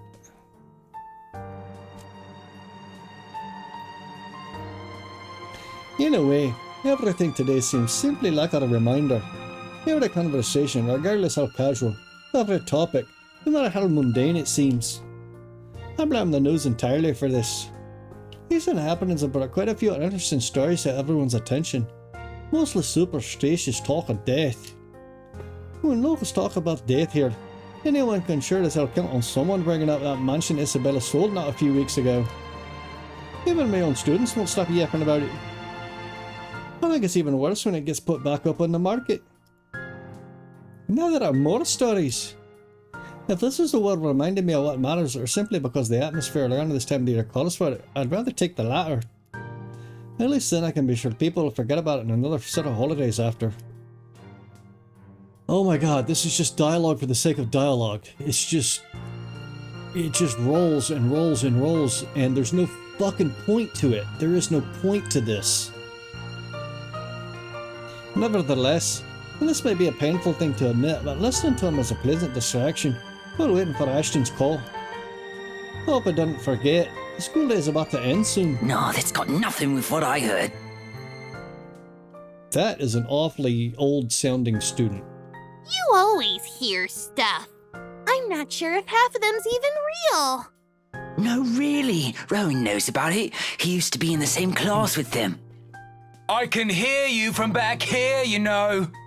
Whatever, Rowan. Anyway, the story goes like this. There were 3 of them. They entered the mansion on a dare, and they were all never seen again. No one knows what happened to them, up to this day. Scary shit, man. Cock and bull story. Calling it now. No, you don't get it. Why don't you ask Miss Gales then? Better yet, why don't you go inside the place? I'm betting my allowance you can't do it. They're talking media else when I look up, all of them suddenly pretending to be engrossed in their current activity. Still, a word to put a stopper to this nonsense is needed. Creativity and imagination fostered by these stories is one thing, but reckless ideas should be corrected before anything potentially tragic comes from it. Back to your worksheets, everyone. And I don't want to hear any talk of dares or going inside that mansion. It's private property now. It's always been private property. You'd all better stay away from it before. Hello? Hello? At the noise, the whole lot of them go silent. You can almost hear a pin drop. The look on their faces would have made for a funny picture, but that's irrelevant at the moment. If there's a student loitering around, someone's going to be in trouble. I'll be back. If you're done, you can leave your worksheets on my desk. Keep the noise to a minimum while I'm gone, okay? I can sense their eyes on me as I walk out the door. A muted kind of anticipation. A bit unnerving, but it's far more agreeable than the feeling of being watched I've been enduring these past days. Class is still in session for most of the rooms. In a few hours, once the bell rings, however, this place will once again be filled with busy chatter and footfalls, an everyday cycle in itself. But for a moment, I let the silence guide me. My ears focus on what other sounds there are or will be, searching for that distinct clang in the metal. A good minute passes, and for a portion of it, only my steps echo through the halls. And another. I'm about to turn around when the sound of it halts my footsteps. It's a little muffled and infrequent, but it grows louder after each interval. With the hallway devoid of people, if I don't put a stop to it soon, it'll disturb the other classes still going on. Looking for it doesn't take long. All I do is follow the racket. Surely I'm standing in front of a nondescript row of unoccupied lockers. From inside one of them, sitting in the middle, comes a noise. You can talk to me. Just use my name and I'll respond. Annoyingly disrupted now that I'm facing it. Like someone's pounding on the metal door from the inside, hoping to get out. I lean him forward. I try to catch a glimpse through the horizontal slats of whatever's causing it. But in this light, only darkness greets me, and another round of clanging. Louder than the previous one. More desperate. I've heard stories before, from other schools, from a few colleagues who had to deal with it once or twice. Okay, you're looking for zebras instead of horses. If somebody's stuck in a locker, it's probably a bully stuck some kid in the fucking locker. Well, personally, I've never encountered one myself, And I can only thank the heavens I haven't yet. But If this is another kid some other student stuffed in a locker. with a huff, I straighten up and study it with a frown. That delay I reach for its handle, and once it stops, immediately replaced by the muffled sound of a mobile phone ringing. I give the door a few raps before taking my attention away. A second. Another. When nothing or no one responds, I finally avert my eyes and pull out my mobile. Ashton's voice greets me from the other end of the line, oddly cheerful in light of this morning's matters. Or maybe because I'm just expecting some grave or serious news from him. Instead, I got this. Hey, Becca. Well, you sound happy. Yeah, I just fucked that kid that's stuck in the locker. I'm gonna talk to my friend first. I do? My voice still sounds the same to me. There are only two things I know of that could be the reason for that tone. Sweets, or he's got a good lead in his case. From the sound of it, I'm gonna assume it's the former, since lately that case is all that's running inside his head. If there's ever a third one, I've never heard of it, yet. It can only be one of the two. Ignore that. How's Isabella? Drove her home a few minutes ago. I think she's sleeping now. Sorry this took a while. Z-Man gave us the puppy eyes after we tried to leave. Had some food prepared for us, apparently. We didn't have the heart to say no. That's all right. Is she okay now? It took you the whole school day to eat breakfast? I'm not really sure. She didn't say anything to Zach, but she mentioned a plan to take a few days off from work. It was a passing comment before I left her, so I didn't get to ask. Must be because of Rose's death. Could be. It doesn't seem like it from Zach's story, though. He said she was shaking when she got there. Shaking? Well, what triggers a memory? Well, 3 years ago on the way home from our little treat after she sold the mansion. I didn't think much of it at the time, but I won't lie, it scared me. The terrified look on her face, as she sounded when she suddenly screamed. Becca? Still there? Yeah, I just remembered something. Sorry, don't mind me. Look, if you can talk to her, get the story out of her. That would be great. She wouldn't talk to Zach or me even when I tried. Why the fuck would she talk to Becca? Becca's been nothing but a cunt to her. Maybe she'll speak up if it's you. I'll give it a go, but I can't promise anything, okay? You know how stubborn she can get. But thanks for letting me know about this. No problem. If anything comes up, just drop me a line, okay? There's a short pause before he cuts the cord from his end. And once again, I'm alone with my thoughts. Rather than answers, all I got them are their questions. One of them, one on top of the other, as if the world isn't planning to give me a break anytime soon. Well, that's a problem I'll tackle later. Right now, I got students who need to be taught the follies of eavesdropping. If the slightly open door and their smothered laughter from inside is an indication. All right, enough eavesdropping. All of you, back to your seats. What about the locker? You're just gonna not open it because he stopped making noise? Maybe he passed out. Maybe he's dead. Maybe he's afraid of you because he's naked. God knows. Open the fucking locker. Is that your boyfriend, Miss Gales? None of your business. He totally is. A quick scuffle follows from that comment. If there's a retort prepared at the tip of my tongue, I drop every pretense of letting it loose on him. There's no use arguing with teenagers sometimes, boisterous as they all are. Well, they're still my kids though. Rough around the edges maybe, but still my kids. Shaking my head, I head back to my classroom with a scowl, but not before taking a glance at the locker again. It hasn't made a sound since. Must be the wind. It must be the wind? What the actual fuck? So another look, I leave it alone. The poor little bastard couldn't die for all of me. Aye. All in all, the entire school day ends without a hitch. It could have gone better, mind you. With the exams nearing, getting out of work before the sunset looks like so it's a far-off dream for now. At least until they're over, then we can have the holidays to look forward to. There really are times when you simply take what you can get for the time being. Nothing wrong with that. All I'm hoping for is this will continue until the whole day ends. There's still that promise I made to Ashton, and frankly, the idea alone doesn't sound good. If Isabella didn't talk to them, What makes him think she'll talk to me? It's not like there's a hierarchy, is there?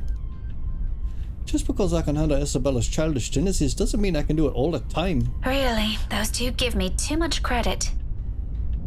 Nevertheless, I'm keeping my fingers crossed, if only because I'm so worried about her. Both Zachary and Ashton deem it important that someone gets a story out of her. There's no hoping it's got nothing to do with the letter, again.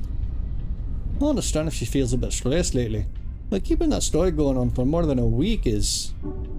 It's bound to get tiring at one point. Seriously, I really don't want this to end in another argument. God willing, the cafe special will help me soothe things out. After all, it's always been food with her. Or money. But mostly food. At this hour, the cafe is usually filled to the brim with people. Asalise and Isabella and I rarely go here during the evenings. Instead of like doing much of a hassle, we can prepare food for ourselves in the comfort of our homes. There isn't really much reason to eat out lately. Oh, life going on a busy street. No time for long lines. Better spend that doing something productive, yes? Did a child write this? Lucky there isn't one tonight. A child? Only a few people are out and around the counter. 4 of them, in fact. One in their 60s, and a teenager busy with his phone. Both are just waiting to be served their orders. The other 2, bush-looking man and a child, I immediately recognise as Kylie, appear not to have got picked up anything they want. For some reason, my stare lingers at the guy. Though dressed relatively well and he looks harmless, I haven't seen him around these parts before. Someone new in the neighbourhood, perhaps. Even so, there's something familiar about him. It feels like I've seen him somewhere before. That also begs the question of what Kylie is with him. Of course, the girl easily takes a liking to anyone who buys her sweets, so it's both a bit worrisome and unsurprising. The blonde bloke doesn't look particularly thrilled with the company though. Turning my eyes away from him soon once the guy at the counter appears ready to take my order.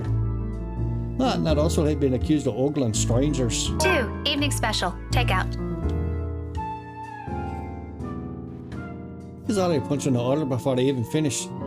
Saying my order out loud is really normal for formality's sake and made out of habit.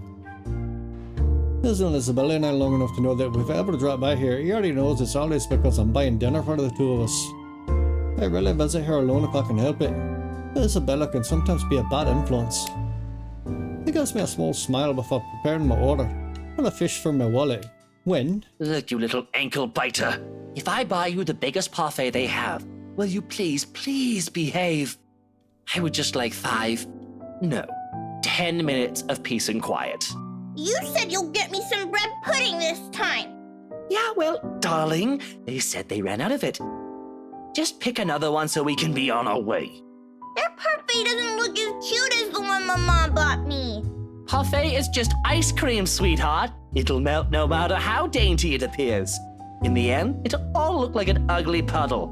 Now come on, just pick one. It could even be the most expensive one on that list. I don't give a shit.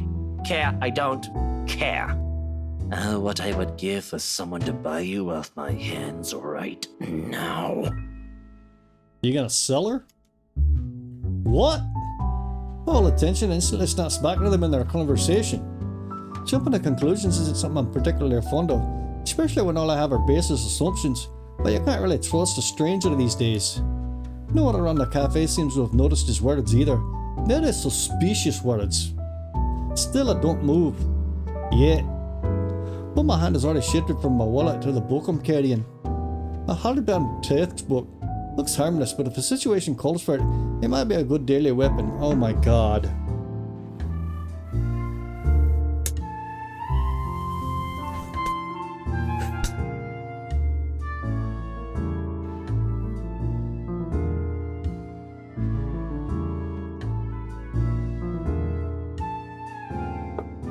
Might. I haven't gotten a chance to try it anywhere so far. Today could be the day. But you promised. Look, if you don't want a parfait, how about a Bonifay pie? I'm sure it'll taste just as good as any other bread pudding.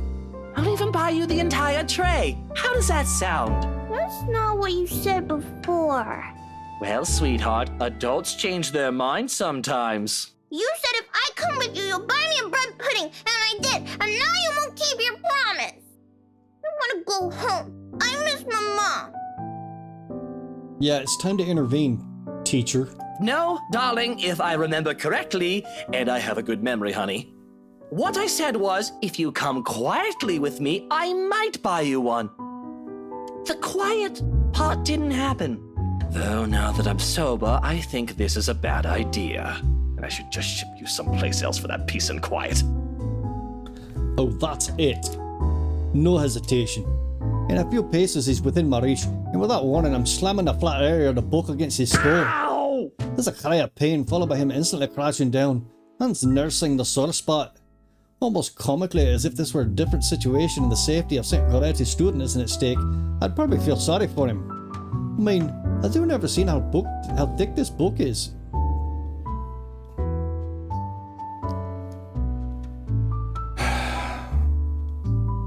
Get behind me, Kylie. Miss Pink!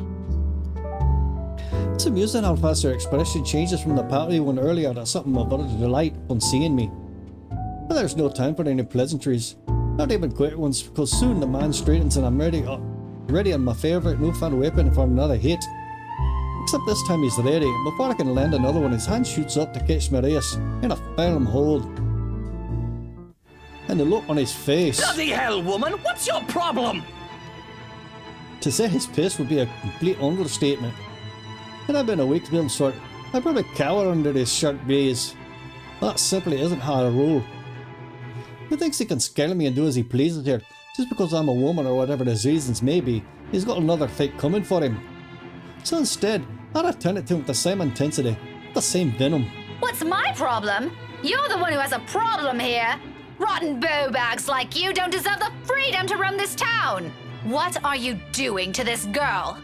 And why is that any of your business, pray tell? Oh, it's my business if I make it to be. Now, release me or I'll call the police. You think that scares me, Daisy? I have a name, you sleazy douchebag. Oh, I'm sure. At least somebody finally sees that he's a sleazy douchebag. His grip on my hand only tightens when I attempt to shake it off. His tone may be dripping with anger and sarcasm, but the gleam in his eyes says it all. He's getting a kick out of this. Hurling people up, getting on their nerves, invading their personal space. He knows exactly what and which buttons to push. The nerve of this person. The nerve of this arsehole. If he thinks I'm gonna give in to his goading, please, may as well just kiss his sorry behind. Hit him where it hurts. In fact, why not do the most sensible thing now? Teach him a tough lesson.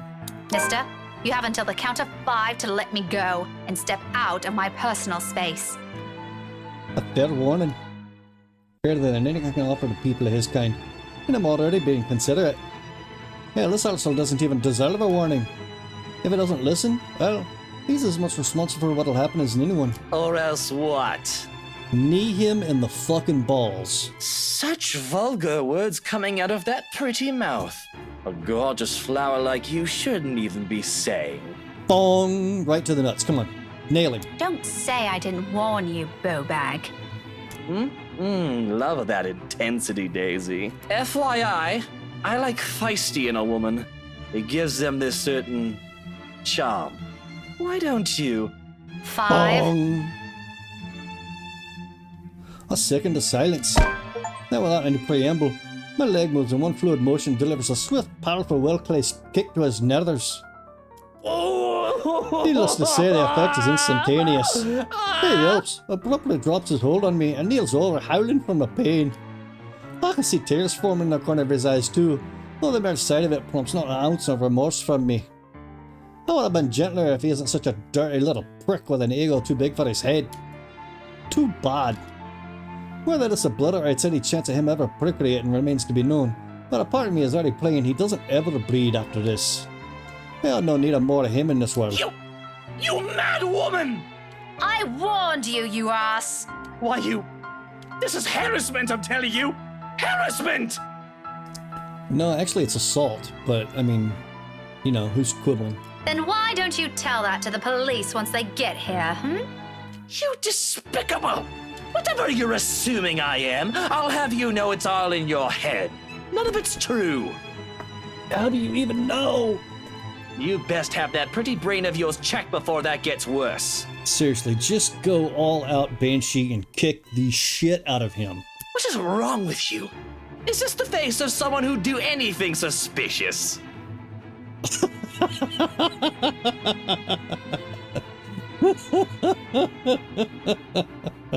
Oh? You don't think a stranger luring an innocent child with promises of sweets before whisking them away from their parents doesn't warrant any suspicion? You have a very funny definition of suspicious, asshole. Maybe you're the one who should have that head of yours checked. People do a lot of talking. Maybe it's just in Texas. We wouldn't be talking like this. We'd be beating the shit out of each other. Well, looks like my stream monitor got... Oh, there it goes. It's back. Did my bitrate's still good. Okay. The kid asked me to buy her sweets. You're the one who's suspicious here. I'll have you know, I have a wife. Is that why you were flirting with her, you douche nozzle? That much at least appears to have a sliver of truth to it. He even makes a show of brandishing his left hand in my face with much flourish. Sure enough, a wedding ring is there. Though all that earned him is an unimpressed glare from me. Immediately, a small part of me starts to feel worthy for whatever poor woman married this sod. I don't understand why he has to bring her up either, as if the mention of her alone will magically present a solution to his problem. She must truly be a remarkable woman if she can handle a dirtbag like him. And even my wife of all people in this bloody city, has never, I'm telling you, accused me of such a scandalous thing! You crazy woman! Dude, at the party that happened right before everybody got murdered, they accused you of knocking up your friend's wife.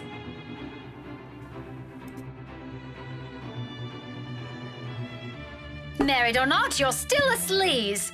Honestly, I feel... Miss Pink, why are you fighting with my teal? Whatever words are still left to be said here dies on my tongue. The same thing goes for the sleaze.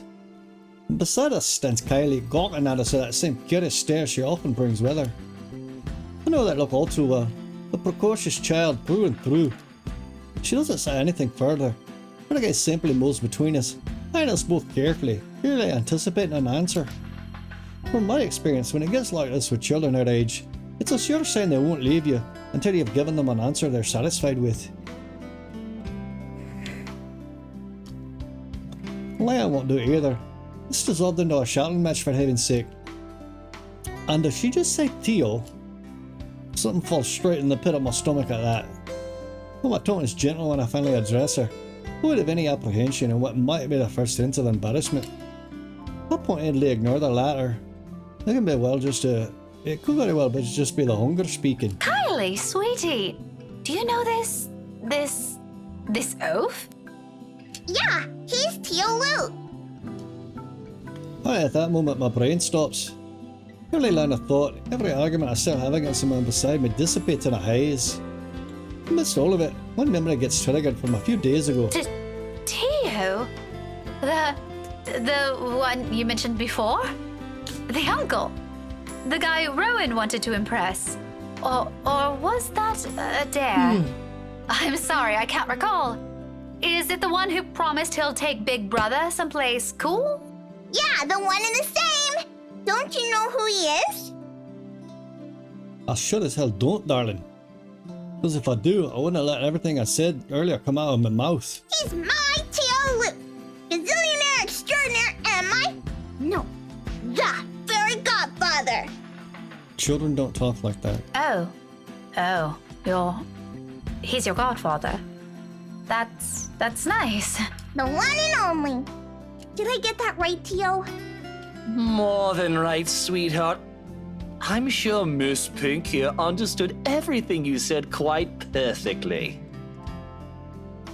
Whatever it is that landed at the bottom of my stomach prior shot right up to my face and stayed there. The heat from it slowly spread into my cheeks, colored in my face, and almost the same shade as my hair. If only the earth would swallow me whole here and now. His eyes are on me. I can feel him jeering, mocking. Not even bring myself to look at him. What's in there? Amusement? I doubt it. He's probably having the time of his life right now. But I know. I can hear a sneer coming in his tone when he talks. He has that smug grin on him, which I may or may not want to punch off his face at present, just for the hell of it. But, damage control. I need to do some damage control before this whole thing goes south. Yeah, it's Luke we need to apologise to. But it pains me to apologise to a sleazebag like him. This is my mistake. With Kylie watching us close by, I don't want to set a bad example for her, do I? I'm surprised she got out of child she is. If anything, I want to be the role model this man couldn't possibly become from her. Even if it means taking a few blows to my ego and stroking his insufferable one. You're gonna stroke his insufferable something. Deep gulp of air. A short moment to swallow my self-respect, and then I'm facing him. Words are out of my mouth in a single breath. I'm really, really sorry, sir. I had no idea. This smirk is impossible to miss. He's not making an effort to hide it. Even the smile is so irritatingly present in his tone. I could slap it off him. I'd do it in a heartbeat. Now, it's an honest mistake, Daisy. No, I really mean it. I actually thought you were... And then... It's fine now. It probably happens quite a lot to a few people who look suspicious to you. Seems I'm one of them now. But don't lose sleep over it. Do be careful with that book, though. A little more and you would have dislodged my poor brain off my head. Oh, I hate everybody. What would I ever do if that happens? Oh no! Did it leave a mark or anything? If you want, we can have it checked. I'll handle the expenses if there's a need for it.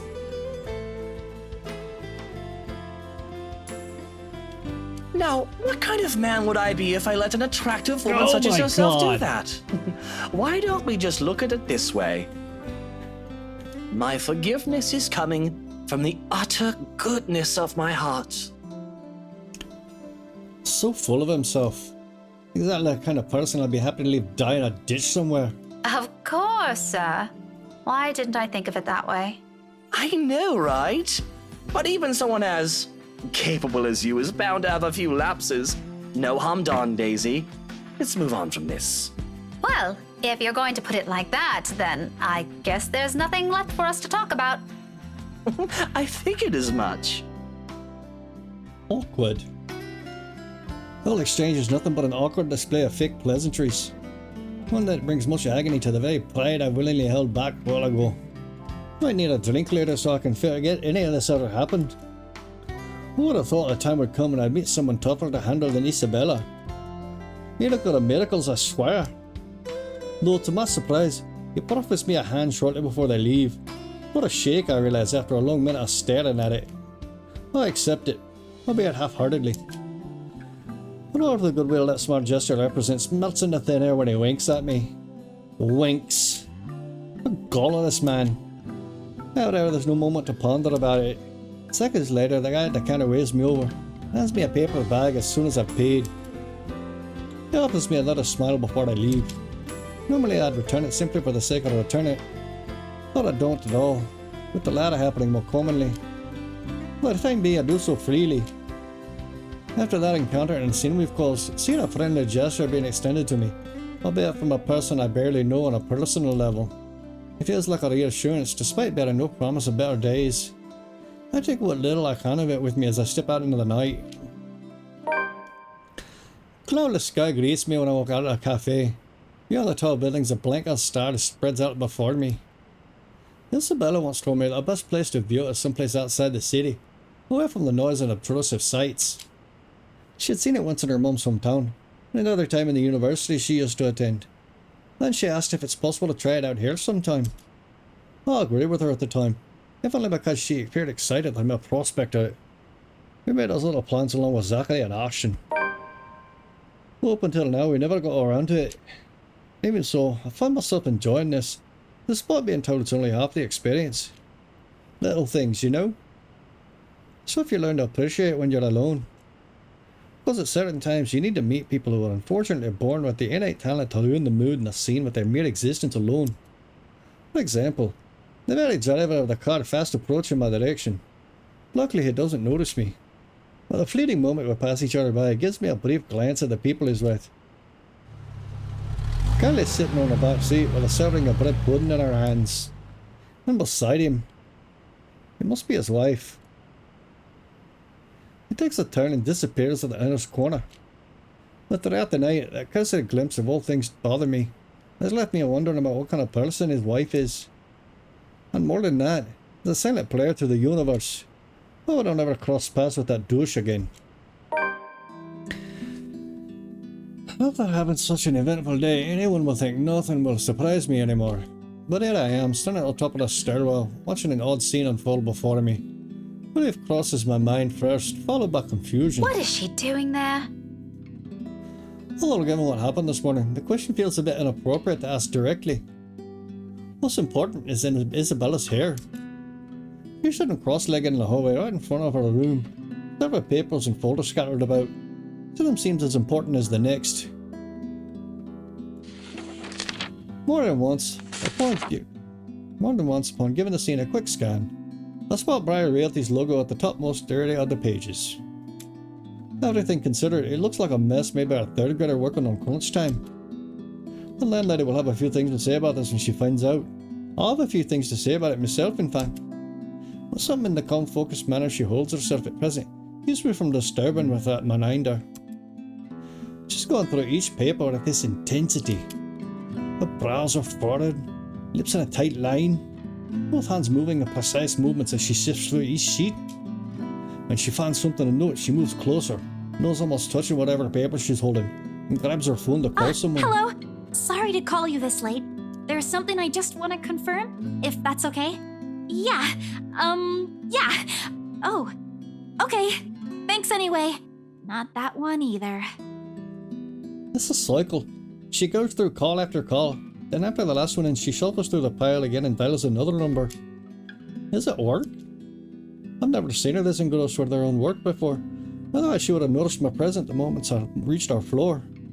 So you just stood there and watched her make how many phone calls? Going through her papers, sitting in the hallway, and you didn't say a thing, let her know you were there, or do any polite action whatsoever.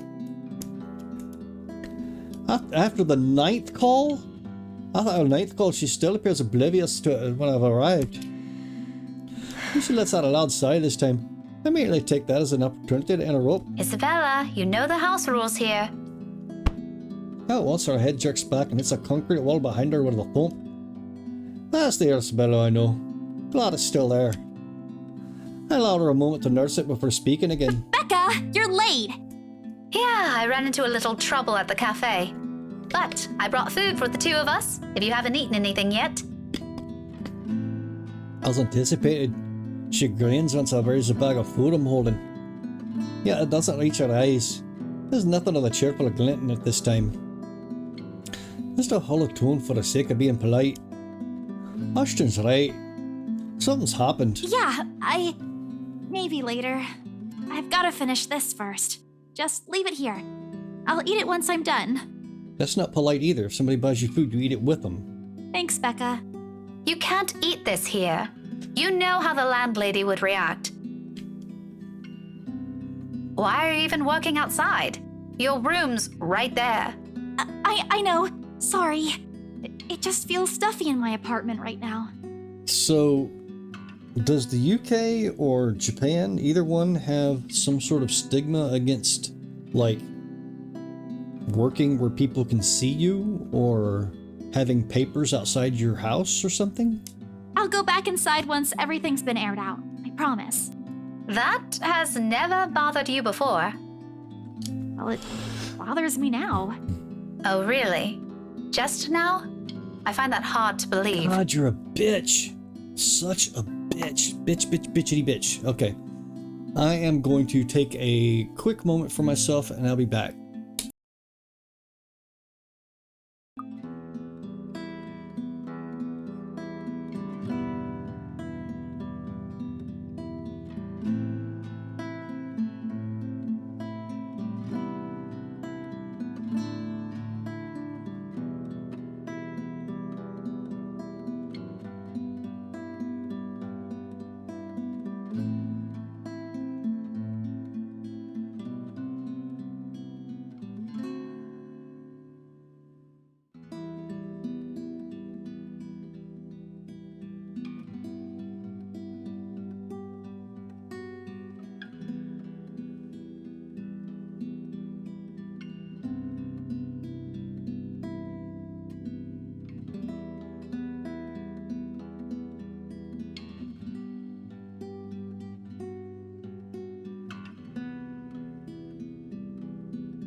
Alright, I'm back. Look, I am trying my hardest to like this game. I really do want to like this game. It's got good art, it's got a good plot, it's got legitimate horror elements. It's got so many good things going for it, but the dialogue is just so You can talk to me. fucking Just use my name and stilted. I'll respond. So fucking stilted and just blech. And long-winded. Jesus Christ, is it long-winded?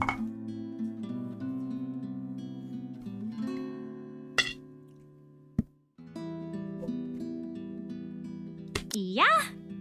Shouldn't you be happy? I mean, you've been complaining even if it's not your room.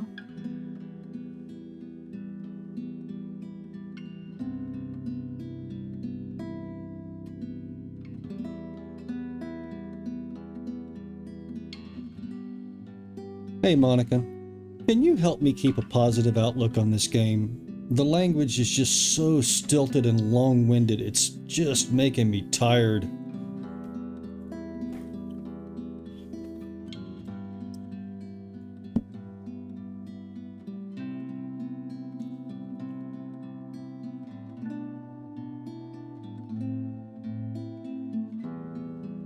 Now I know how you're feeling when it's messy, so I'm going to clean. Hey there, Blue. Isn't that a I'd good be happy thing? to help you out. You know that everything will get better with time. Just focus on your goals and stay positive. We'll make it through this together, okay? Yeah, that's super fucking helpful. Thanks, Monica. In spite of what's supposed to be good news, an exhale comes from me, drawn out and slow. It's a good thing, Isabella. Believe me. But you're as bad as Zachary at lying. What's really going on? She hastily averts her eyes.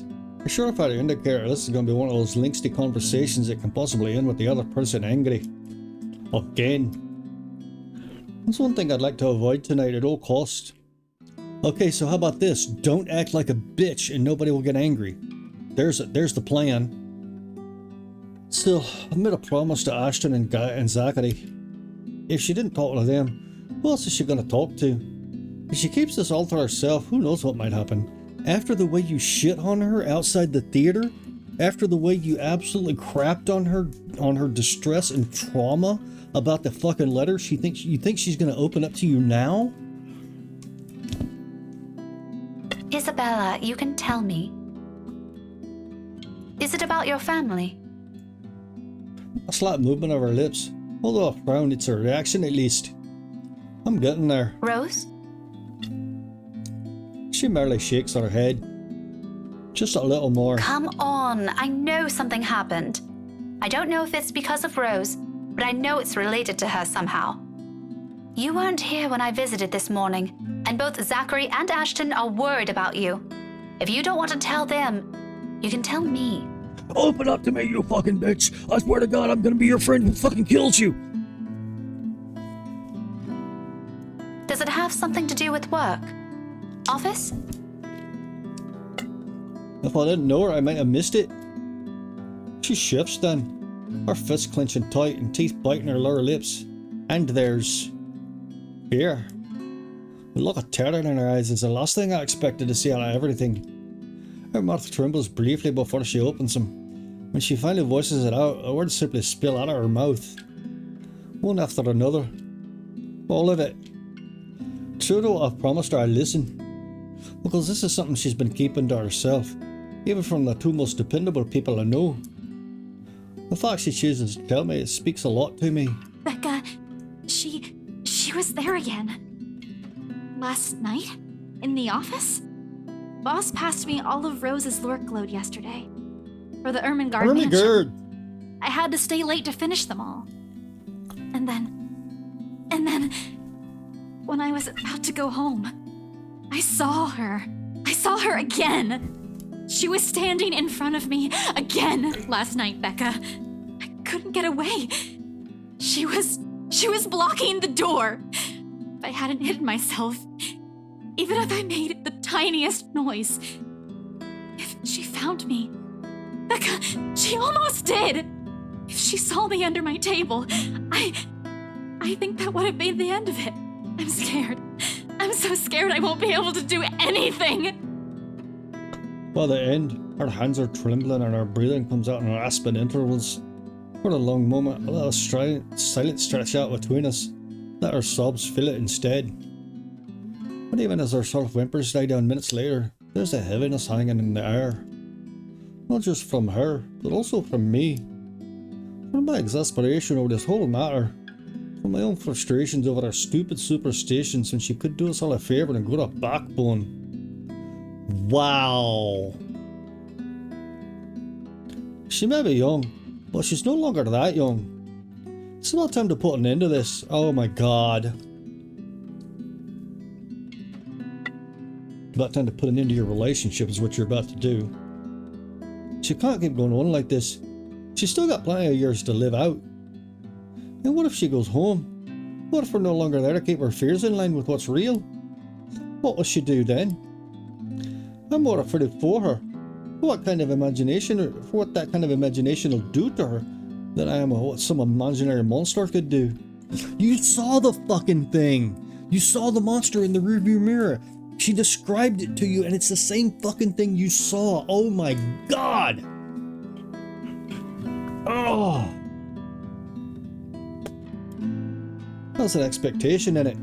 Hope and a plea sewn together. She wants me to believe her this time. If it's like that, then what am I supposed to say now? Is this why you... Yes, how about say this? I believe you. If you need a place to hang out, please come into my apartment. As much as I want to set her straight, a reprimand isn't what she needs right now. With that pouty face she's giving me, I'd let her leave it in if I push it. I know her. When she wants to be stubborn, she's stubborn. But there are moments when she can be acquiescent too. Times when she'll be more accepting of what I tell her, despite her inclination to disagree with it. That talk can wait. In the meantime, I'll be the heir that listens to her without judging her, without criticizing her despite my own opinions on it. You should have called me. Why would she call you? You've been treating her like an absolute bitch this whole game. She stares at me like I've grown another head, and a laughter slips out before I can stop myself. There? I can't do that! What will you do? Hit her with a book? You'll be dead before that happens. And... That isn't what I'm talking about. After you got out, you should have phoned me. You didn't have to go to Zachary's. Why the fuck would she come to you? The corners of her mouth curl up, a shapeless smile by general definition. Well, this is Isabella. Her smiles are never half-hearted, never lacks her high spirits. In spite of this, I know everything's gonna be okay. Somehow. After all, she's learned how to pick herself up long ago, long before we met. Oh, yeah. Sorry. I don't even remember how I ended up in Zach's place. I was in a hurry to get out of the office, and it was already late. Besides, I don't really think you'll believe me if I wake you up over something like that. No! Shocked Nicolas Cage face. That's beside the point. True or not, there are people who will always be concerned about you. You had to throw that little true or not little barb in there, didn't you? There's Zachary, but he's the first person you went to, and you didn't tell him anything. You just slept there. There's Ashton too, and me. But how do you think I'll be able to explain to your aunt or your family if you suddenly disappeared? Think about that. Right. I'll remember that next time. Next time? Then she grins. Playful and mischievous, a preamble to an old banter. It's still not quite there. Still not quite our usual self, but with it, I know we're bound to get her back soon. Mom! I told you not to call me that. Why not? You're acting like it. I'll send an elbow to her side for added measure, but when her laughter follows the familiar gesture, none of it's unexpected. This is what's comfortable. This is how we found an equal ground despite our stark differences. So for the moment, accept things as they are. Afterwards, a hush stretches out before us. For Isabella, this is rare. This isn't her. Yet in this moment, as she fiddles with the edges of another paper near her, as she hugs her knees close to herself and lets her pensive expression linger on her, it feels strangely fitting. How did you give her an elbow if she's sitting on the ground with her arms around her legs? This is where everything's supposed to lead if we allow it to go. Allowed it long ago. Seconds later, the moment's breaking by the sound of a door opening and a voice begging some little peace. How many times have I told you girls not to loiter around the hallway? It's noisy. Some people here are trying to sleep. Quiet down or go do your talking inside. I'm pinning a memo to your door the next time this happens. Oh no, not a memo. Millennials. Yes, thank you. Sorry, we won't do it again. You'd better. She sounds more boomer than Gen X though. The door closes and Isabella starts gathering a mess she's made, carefully stacking them all on her arm. Not a loss for what to do. I help her pick them up. For the first time I get a closer look at it. Completely unintentional, of course. But it catches my attention nonetheless. Now a confused frown makes its way to my face. Why is she looking through this? I look toward her for an explanation, but she merely ignores the question in my eyes, picks the paper off my hand and finishes cleaning up. Last paper she puts up on top is a letter. One she supposedly found in the mansion. You know what's probably the root cause of this odd behaviour? I showed her a questioning look for that too. All she gives me is a smile. In the halting tone, so completely unlike her. Becca, I'll find a way out of this. You guys don't have to worry about me. Anyways, I should go. I'll see you later. That solved so many fucking problems, didn't it? That was an awful productive conversation. Where are you going? Getting myself some food. Don't wait for me. She just brought you some food. Isabella walks away before I can stop her. Before I can remind her I brought food enough for the two of us.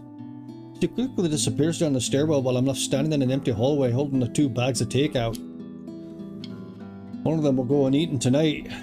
Just an innocent passing thought. One that I don't dwell on as much as you are fucking dwelling on it just by mentioning it. Okay, stop. Calm. It's just a game. Everything else about this game is awesome. Everything else about this game is awesome. Everything else about this game is awesome.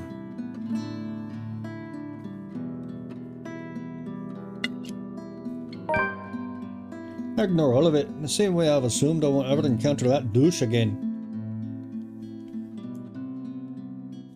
Really jamming the plot points in there, huh? Shut up, shut up, shut up. A brief lull the past 2 days has offered is nice while it lasted. Not as nice as it can get without orders that Isabella's whereabouts creeping up to me every now and then.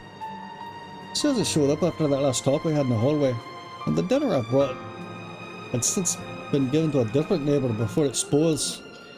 By all means, there shouldn't be anything to lose sleep over. She's gone on work trips before, usually for a day or two. This might simply be one of those. Although it's often with a message saying exactly where.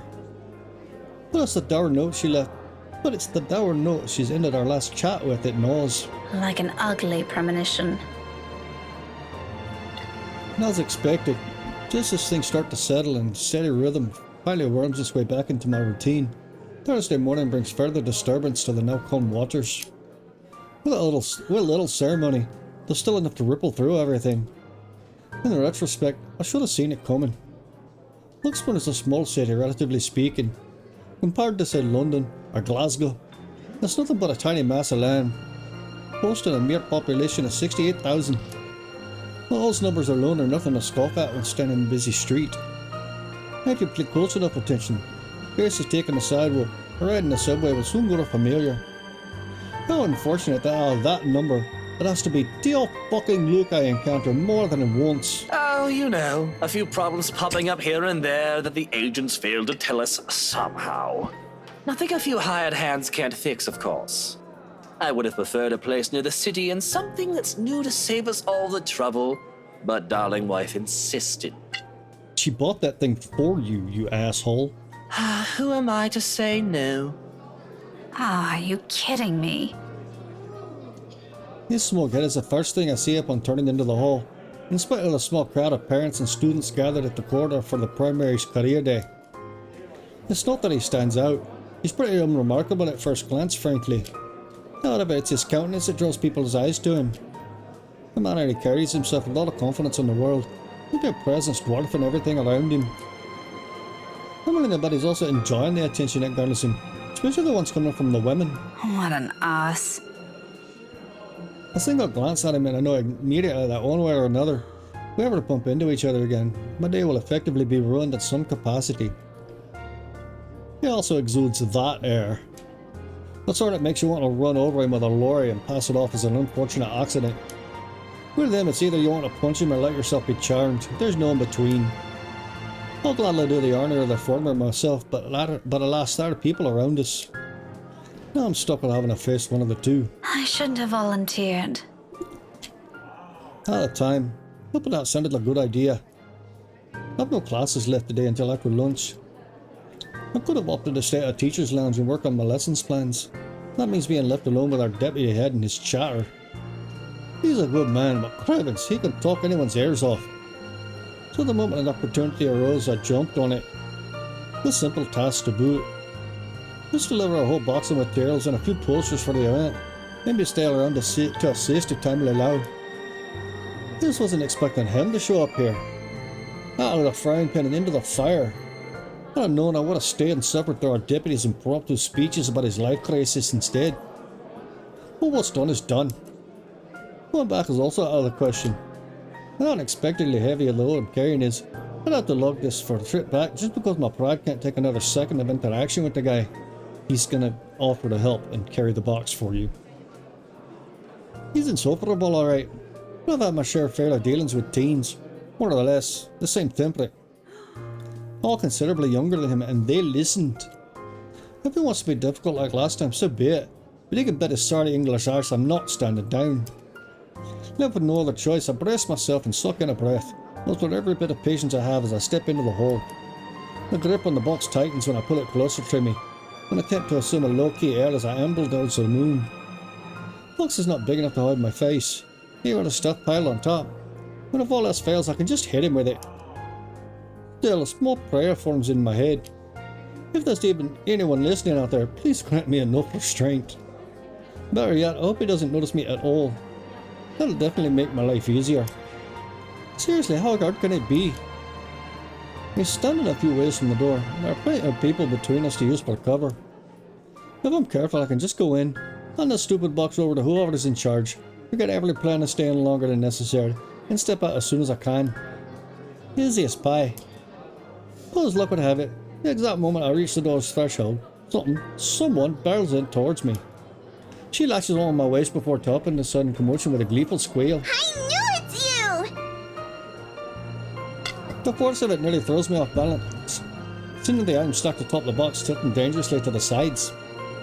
With the child's added weight at my waist, pinning me on the spot and both my hands occupied, watching is the only thing I'm able to do. The short seconds in between slows as everything gradually slides off the box's small surface. Under the different circumstances, this would have made for a funny story some other time. Comical even. Until another set of hands reaches out and stays the posters threatening to take a nosedive right to the floor. Oh, careful now, Daisy. Don't make a mess here. My entire body freezes. Upon hearing his voice alone, an irrational impulse to hate him immediately bubbles up. Before my limbs could catch up with what my brain currently screaming at me, he moves to take the burden off my arms. The irritation gives way to surprise, then confusion. It's in that moment when an instinct finally kicks in, and then tug the box closer to me before he can fully lift it off. What are you doing? What does it look like? You're surprisingly slow on the uptake for someone of your profession, aren't you? If he turns into the good guy in this story, I'm done. Bloody, doesn't this school have people for this kind of work?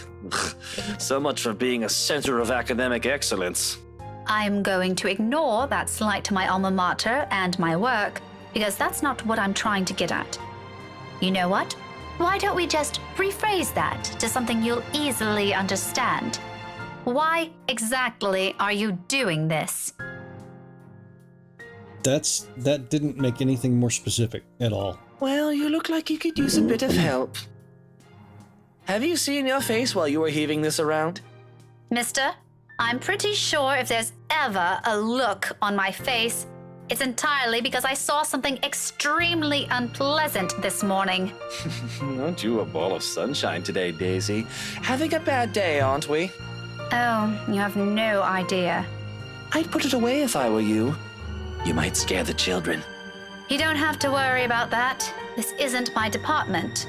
I was just asked to bring the... Anyway, I can handle this myself, mister. The room's just right over there. Behind you, in fact. Now, if you could please move over and make way, it would do the whole world some good.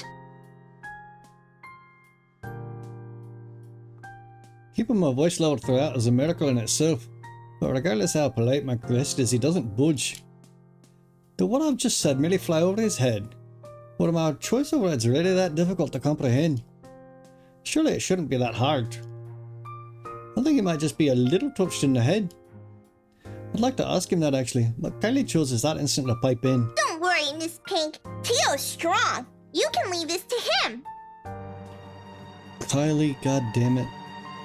My papa does it lots of times, but I'm not allowed to talk about it to anyone.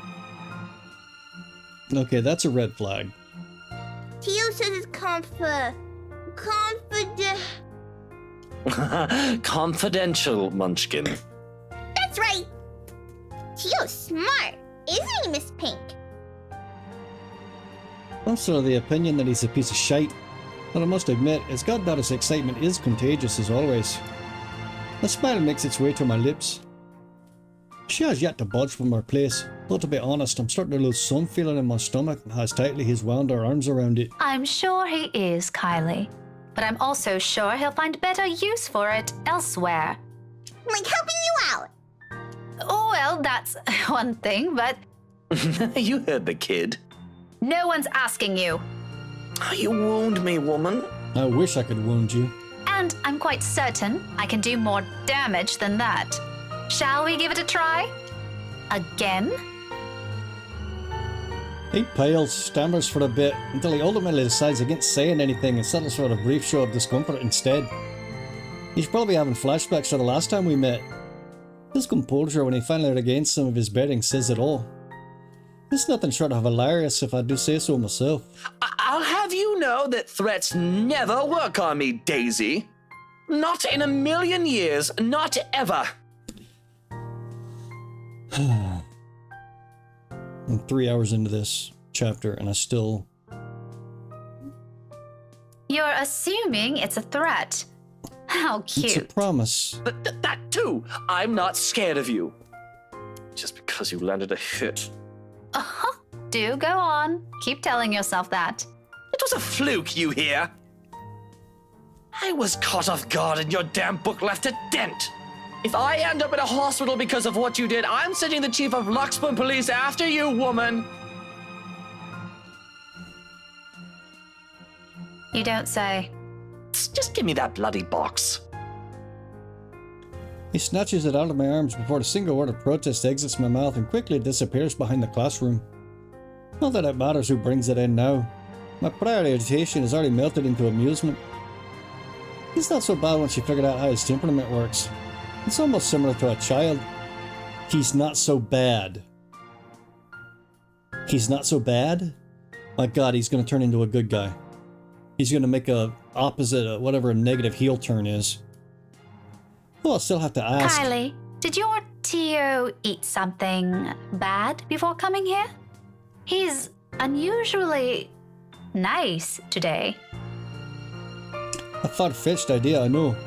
That's the only reason I can think of why this arsehole is suddenly acting like a decent human he's quite frankly far from being. First and foremost, we didn't end our last meeting on a good note. If I were him, I'd avoid the very person who put a dent in his skull, as he so aptly put it. Why is he acting so friendly 2 days later? He always is. But I made him promise to be extra nice to you since you helped me so much. Why did you do that? He shouldn't have even seen you.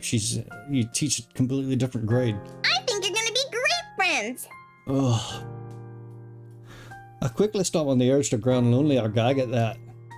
He's the last person I'd ever want to be chummy with in this whole city. But Kylie doesn't seem to need to know that.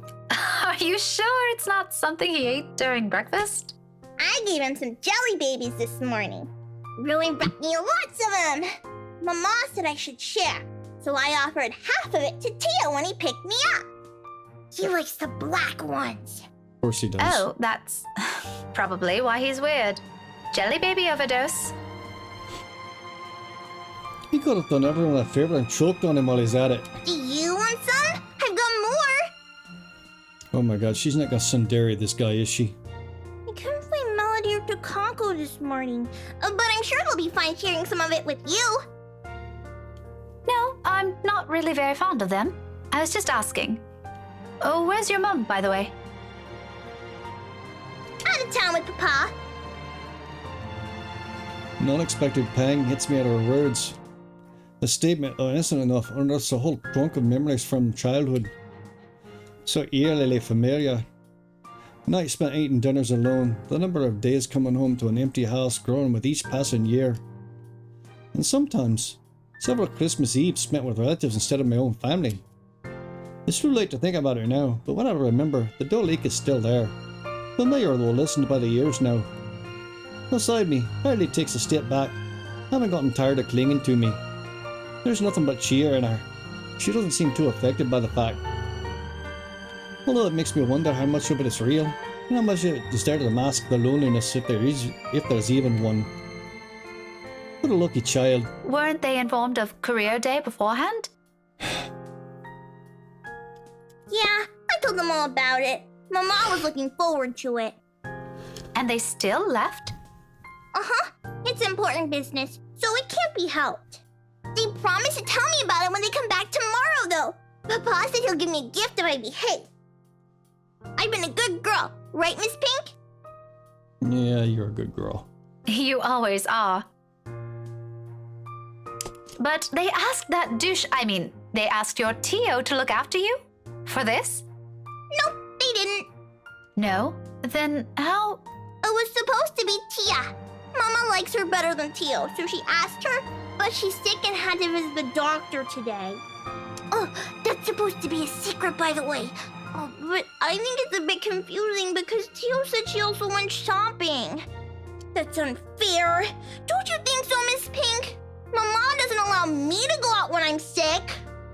It's still okay, though, since Tio always buys me sweets before we go home. I'm gonna ask for a parfait today. Extra large. Don't tell Takako, okay? Listening to her like this, it's easy to get a picture of where Kylie's fondness for that guy comes from. She's far from a demanding child unless you've made a promise of some sort. She never forgets those. She'll make friends with anyone wherever she is. Add a few things and voila, you're settled. No wonder she's attached to the man. The douche probably showers her with gifts whenever he can. I can't say if the sentiment's the same for the latter, however. He doesn't seem the type, probably just does it for the sake of getting some peace and quiet whenever he's with the girl.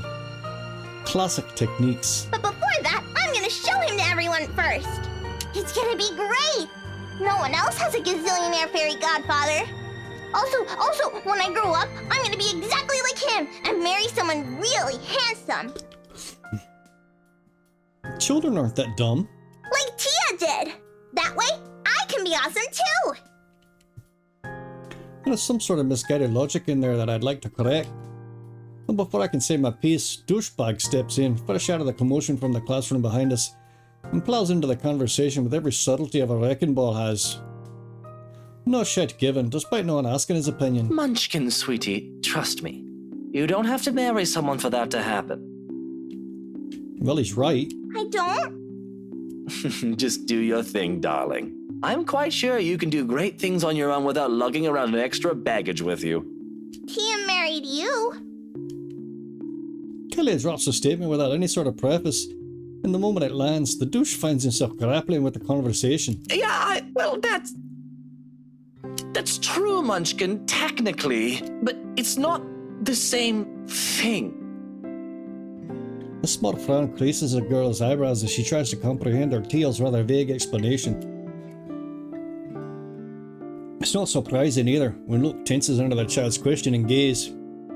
It's familiar.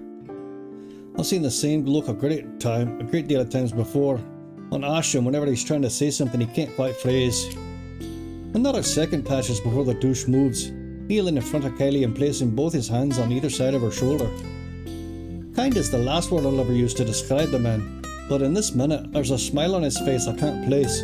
Tinder by all means is for someone as obnoxious as him. It's a curious thing to see, if not a bit odd. Listen here, sweetie. Tia was already a great person before she met me. She is? But I don't see her doing anything. She's always at home. Not always, Munchkin. Did you know she's really good at numbers? You're good with them too. You helped me with my homework once. Well, Tia's much, much better than me. She used to do maths with big numbers. Oh, like millions? No, gazillions. And she's really, really good at it. So much so that her dad let her manage anything that had to do with it. That was even before she met me, too. Does that mean she's better than you? Yes, it does. Oh, leagues, Munchkin. Way, way better than I'll ever be. For some reason, I don't think he's still talking about his wife's mathematical prowess as his voice clears off. In fact, if I had not been paying closer attention, I wouldn't have noticed the change in him. The slight shift in his smile, from one that's tender to something wistful, like remembering a memory he's always been fond of but has often kept to himself.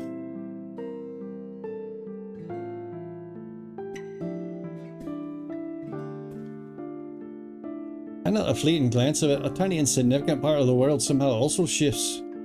Opinions changing, impressions moving. You know what? Why don't you ask Tia next time you have homework, Okay, next time I'll ask her to help out. See? No need to marry a good-for-nothing bloke. Can I also tell her to not stay at home anymore? If Tia's good at it, I'm sure she can help you out too. And Papa. He computes a lot of numbers too. Tia can help him. You go do that. I'm sure she'll love to hear it, Munchkin, even if it's been a while since. Another silence from him. Then without missing a beat, he turns Kylie around and lightly pats her shoulder, and a gesture to end their conversation right here and there. Probably before he can say other things he's never intended to say a child is not meant to hear. But off you go first. You can talk to me. Just use my name and I'll respond. I think I saw your friend run off to the other classroom. The one with the pigtails? Go say hi to her. You still have those jelly babies to give her, yes? All right. But wait for me, okay? I've got loads more to show you. They put up my drawing on the bulletin the other day. I'm gonna take you there later. I'll be back. She soon disappears behind a small crowd, none the wiser to the sudden change in the mood around her. Luke straightens as soon as she's gone. The expression on his face grows less kind now that there's no one to reassure. Despite that, a chuckle still escapes me. His head quickly snaps at me, an accusing glare in his eyes. Although it's less threatening now considering what I witnessed earlier. Funny how one person's impression of someone can easily change with that minute detail. Why are you laughing like that? Because you're a douche. Don't mind me. Oh my I god, just saw she's not calling him douche anymore. Surprising today. Don't let it bother you. He still knocked up another man's wife. You know, putting it like that won't make me any less inclined to ask. What is it, woman? If this is another one of your threats, I've already told you it isn't going to work on me. Let me guess, that was the misogyny that was in the fucking content warning. That good teacher act isn't going to fool anyone. What makes you think it has to do with you? I could have just remembered something funny. Not everything in this world revolves around you, mister. Are you falling for his horse shit? I am not daft, Daisy. It's on your face for all the world to see.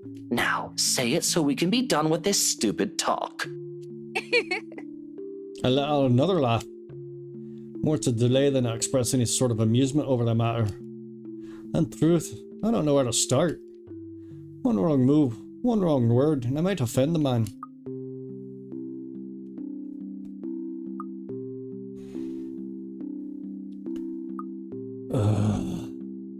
He's childish enough for that, even if what I'm about to say are mere honest observations.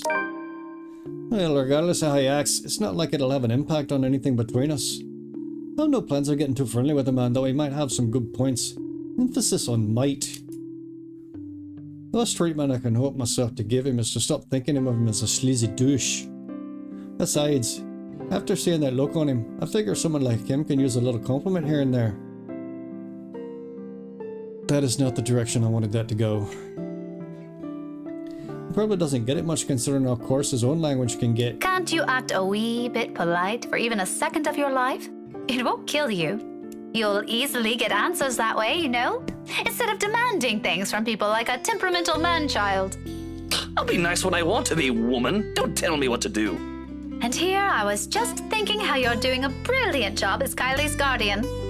Was I mistaken? Was I mistaken? What? Sorry, I didn't catch that. Stop playing dumb. I hate to admit it, but you actually seem to be good with kids. Possibly even better than most of the teachers here. My eyes are going to roll out of my head. What do you know? I expected him to just take it all in, blood his ego more than even brag about it. Instead, what I get from him is a resembling a squawk. And maybe that's him choking on his own pride. I can't tell above the hubbub surrounding us. When I glance at him, only a mortified expression is on his face. No. No? You should be proud of yourself. At least there's this one good thing about you. Isn't that nice to hear? Pretty sure not a lot of compliments get thrown around about you, knowing how you are. There are a lot of good things about me, Daisy. My hair, for one. There's also my extraordinary good looks.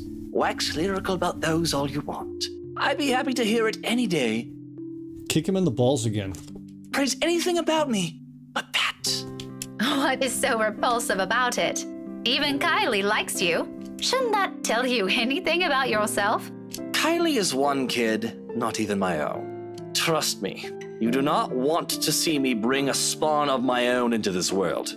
This will be an abomination. Well, you got that right. Is that what you keep telling yourself? Maybe. Is it any of your business? No. But if I didn't know any better, I'd say this is because you yourself think you're a little piece of shite and somehow it'll pass on. It doesn't work like that, by the way. Yeah, it kind of does. That last remark just came out. There might be a sliver of truth in it, but I shouldn't have phrased it like that. Even from my own standards of the kind of person I'm talking to, it's still quite rude. An apology is already at my throat, but the minute I open my mouth, all of what I've prepared to say dissipates. Lost in the moment in front of me. He has turned his gaze outside, staring at some point past the buildings blocking the view of the sky, equally lost in his thoughts. He is a vexing man of so many standards. However, in this moment, the morning light streaming through the window leads his features a certain air. Softer, less severe than what he flaunts. He might as well be looking at a different man. That is a tender note in his voice when he finds it. The words muttered under his breath, not intended for anyone but himself. Nevertheless, it reaches my ears, unintentional as it may be. You're right. She deserves someone far better than me.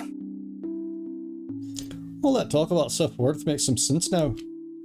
It isn't some profound knowledge he pulled out of his arse. It's come about because he's already been there, likely still stuck in the middle of it. Preaching about his own personal experience is easier after all. Less room for the mistakes, more for a dose of self-loathing. What a complicated man. Just when you thought you already figured him out, he does one thing and says the other. People like him are the most difficult to gauge, far harder to understand. Yeah, it might be exactly for this reason some people are easily charmed by him. This is the mystery that catches him. I want to find out what's underneath that bravado. I won't count myself among those yet. His winning personality isn't exactly my cup of tea. But sometimes, once you get a glimpse of what's beyond the machismo, empathizing with the man isn't such a steep hill to climb. If a comfortable silence we have now tells us anything, that is. Perhaps this is as close to friendship as we can get. Simple insults flung around with a few shared silences in between. And that's not exactly a bad thing. He's not exactly a bad guy either, despite the awkward start we had. He's a fucking douche nozzle. Maybe it's for this reason that I can't resist throwing out a little comment to lift his mood before leaving him. You know, Luke, you're not such a bad person. Is that supposed to make me feel better? I'm touched, Daisy. You certainly are touched. Take it how you will. But a little attitude change would help. A lot. Bollocks. Yeah, bollocks. Right, of course. Let me know when you're done with your lecture, ma'am. And you can probably start by not leaving your wife out while you're having some quality time with your goddaughter. Who knows? Maybe that'll help change how the child sees her. Where did you even get the idea I'm leaving my wife out? Have you ever even met? No, but I did see her with you two last time. This different expression dissolves quickly into a confused scowl, while I meet it with matching perplexity. It's only been 2 days. Surely his memory isn't that bad. What? When was this? At the cafe, after you left. She was sitting right beside you. Kylie was at the back and you were driving. Daisy, are you sure you haven't accidentally hit yourself with your own book? Because that damn thing's quite big, and I'm really getting worried about you. It has only been a few days, and concussions can be dangerous. I suggest you have that checked. Well, you asked. I just answered. It's pretty rude to make her wait like that, by the way. How can I make her wait when she's not even with us? What? It was just Kylie and I that night. Now you're just pulling my leg. Luke exhales, long and drawn out, his impatience rapidly changing to the companionable air around us.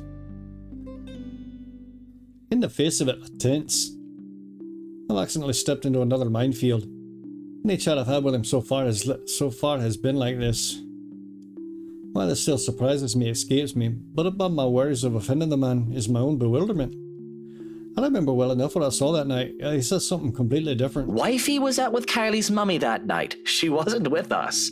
How do you think I ended up on babysitting duty? But in the front seat.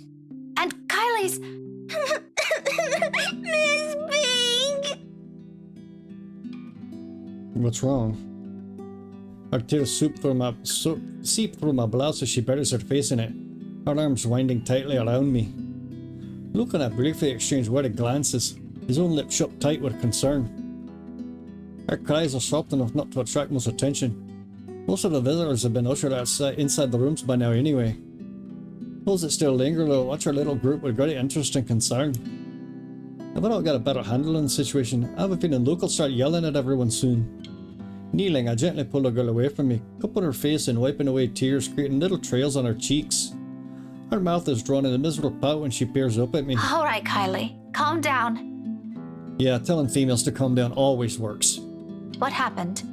It's my friend! That's a little too vague, Munchkin. Let her speak, Luke. Who is it, Kylie? Melody? Or was it the other one? Yeah. Did the two of you fight? She nods, then immediately climbs up after, letting her sobs communicate the story instead. But as much as her shaking shoulders can tell me. Right behind me, Luke gives a nervous huff while he shifts on his feet. He must not be used to handling children crying. What a wuss. Sweetie, I won't be able to help you if you don't tell me what happened. Seconds pass before she responds again. The tears are already gone when she finally musters the strength to talk. Her cries subside into mere sniffles.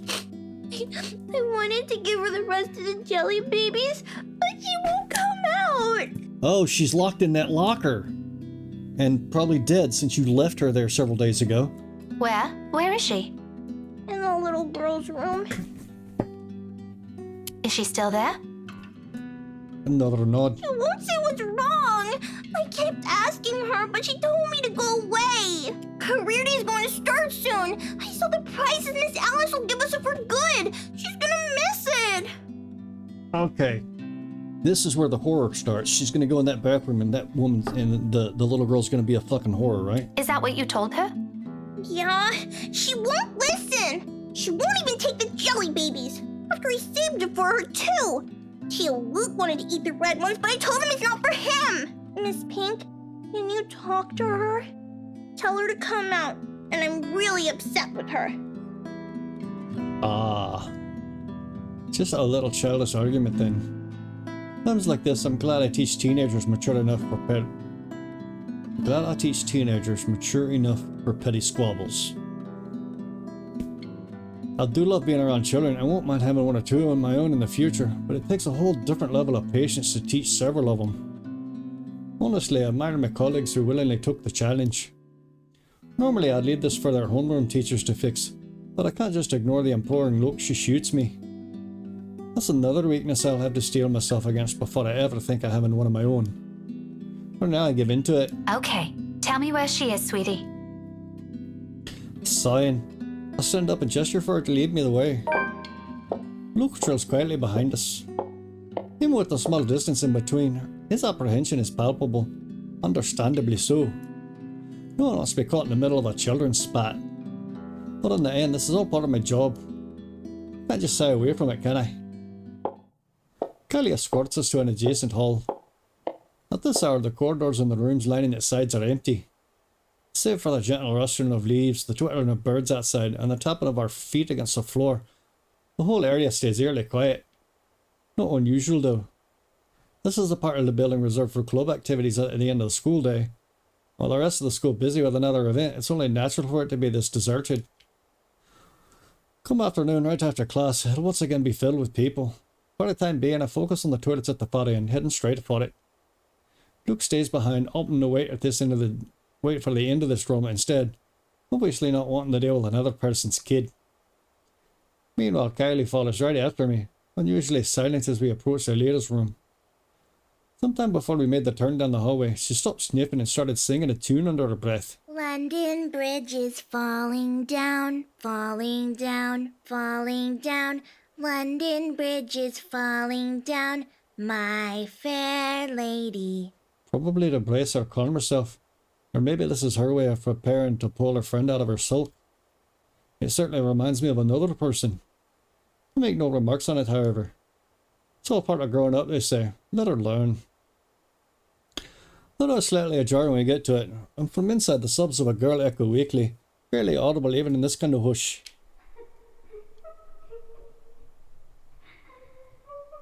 Turns out Kaylee's not the only one upset about this. Despite the situation, a smile forms in my lips as I call out to her friend. Hello? Hello there? You're Kylie's friend, aren't you? Alright, I need to get ready because there's almost always a mini-game whenever these jump scares happen. Melody, is it? She's looking for you.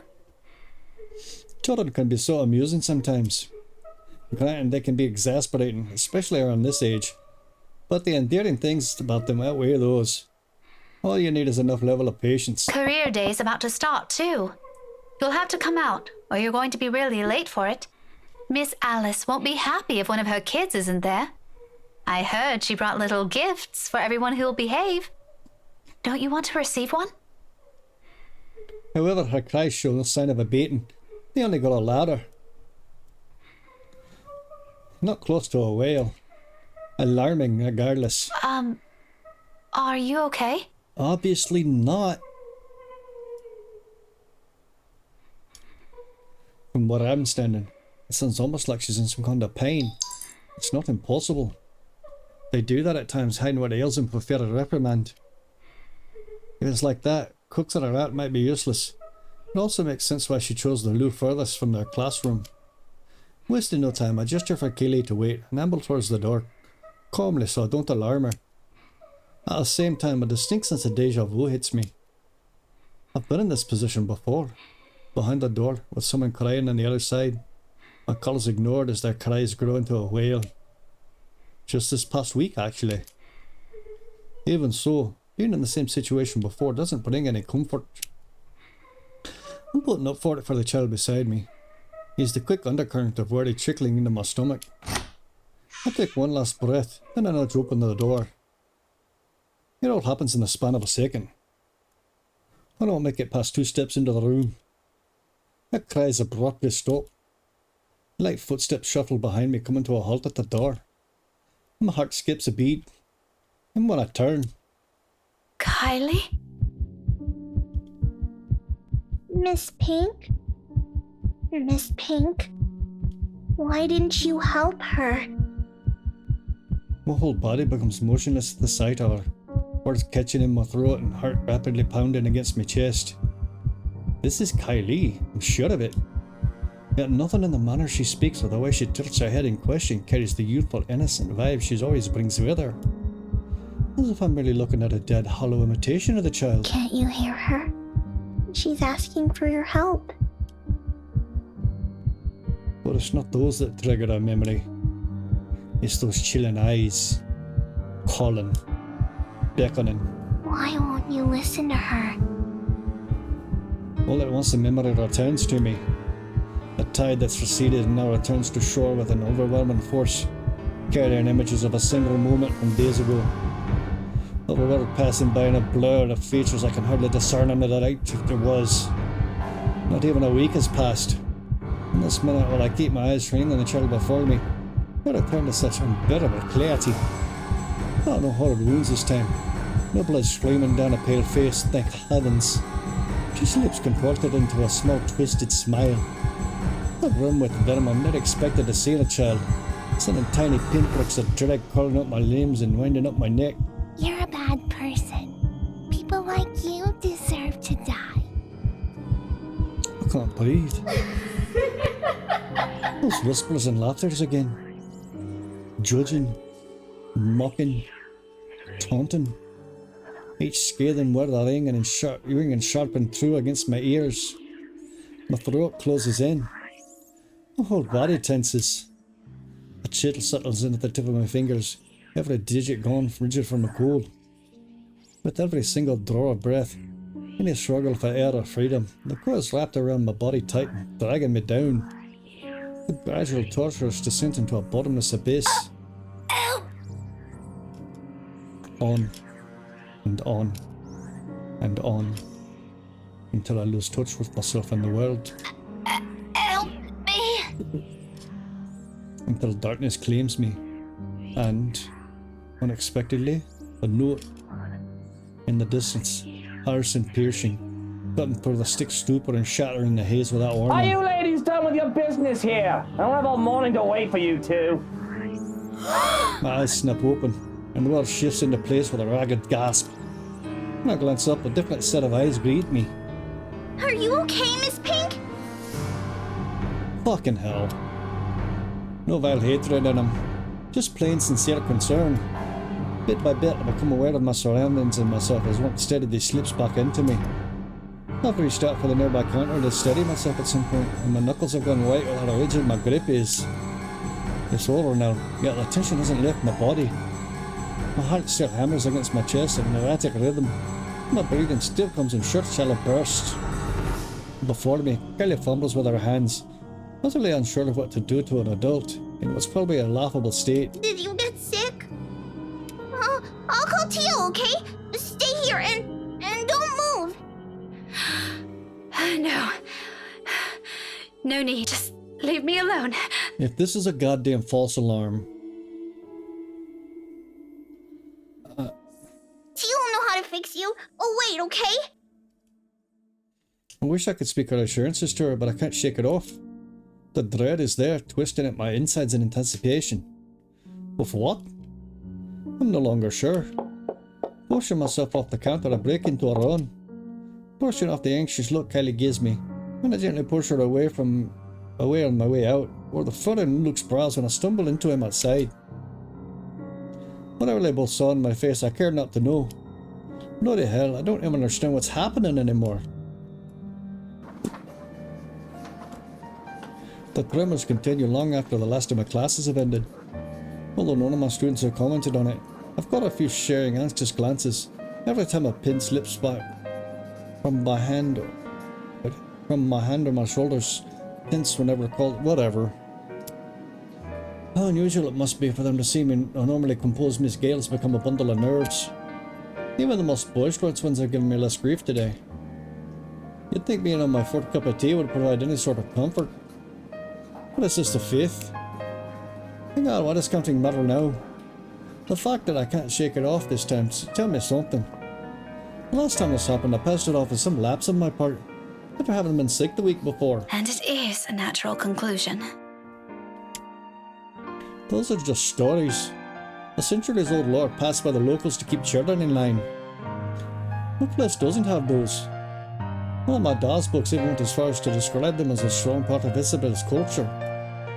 Tree giants, women who feed on unborn children straight from a mother's womb. Or hell, there's even that one story about the demon baby. All folklore that never had a smidgen of truth in it. Was probably told to scare off the natives back in the old days. Just like everyone in every other place. The world is more universal than people care to think. We're looking at it from where I'm standing now. After staring right into the eyes of that woman. After all the things I've been hearing and feeling, perhaps. Perhaps there really is more to that bloody letter than some awful Halloween prank. Perhaps Isabella's right all along. You think? A terrible thing if true. Well, that doesn't linger long, thankfully.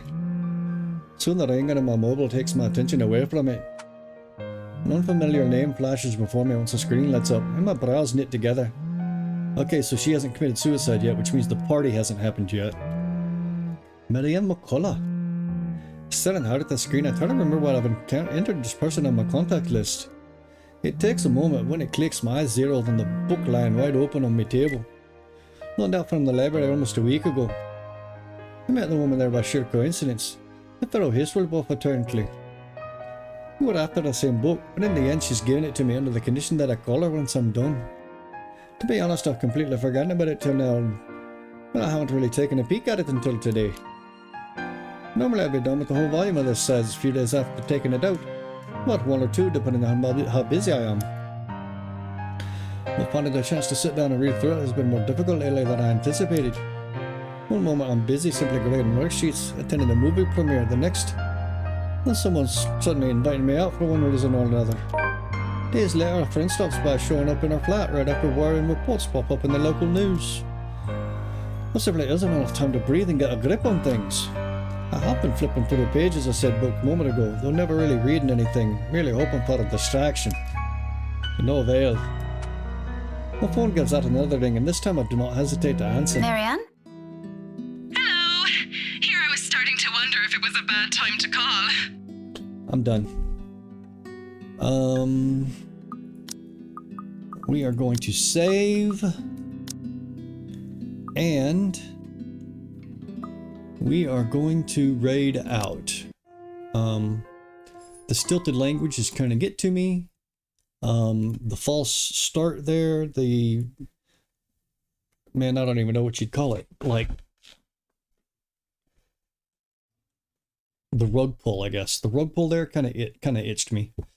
Of course I decide to fucking raid whenever the ads are in progress. That's awesome. I'm such a smart guy. Well, that gives me a minute. Okay, Monica, we're just about ready to raid out. Do you have any suggestions?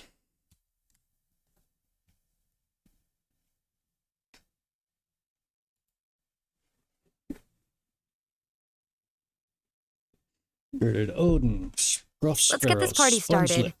How about we do a collab Bucko. with some other streamers and see who can come up Frostbite. with the best content for our viewers? It'll be fun, I promise. What do you think, Blue? I think I haven't rated Sponge in a long time.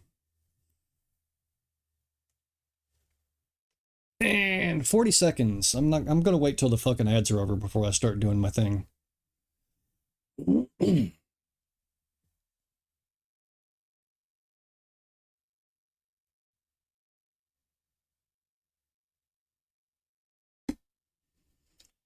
We are almost there. 20 seconds. Hey Monica, this has been a pretty frustrating game, but I'm sure glad to have you here to talk to me about it. Having you here is a comfort.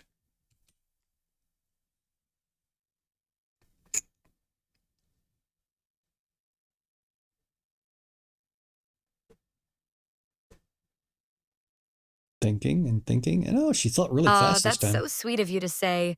It makes me happy knowing that I can make your day a little better, even if we're just chatting on this game. And hey, it's not like our conversation has been one-sided or anything.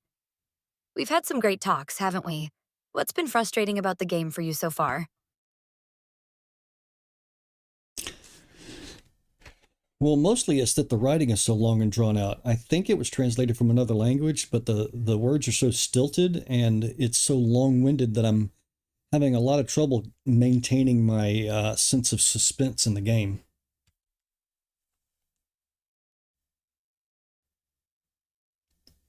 Did that not go through? Oh, there we go.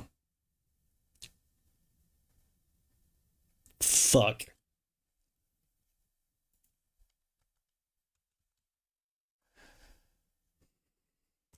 Well, Monica, mostly it's the writing is so long and drawn out. I think it was translated from another language, but the words are so stilted and long-winded that I'm having a lot of trouble maintaining my sense of suspense in the game.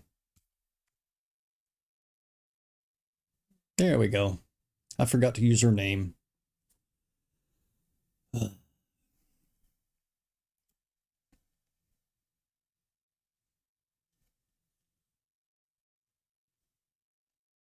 I see what you mean. Yeah, sometimes translations can be a bit awkward to read through, huh? Maybe we could try rephrasing it a little, but if not, let's just enjoy the story anyway. I've got an idea that might help with suspense too. We can make some bets on what will happen next and see whose prediction comes true. How does that sound? That sounds pretty good. What I think is going to happen next is that a lot of people are going to talk for a long time. We're going to hear a lot of in-head exposition, and then the lady with the broken throat is going to jump out and jump scare us. Want to take any bets on that?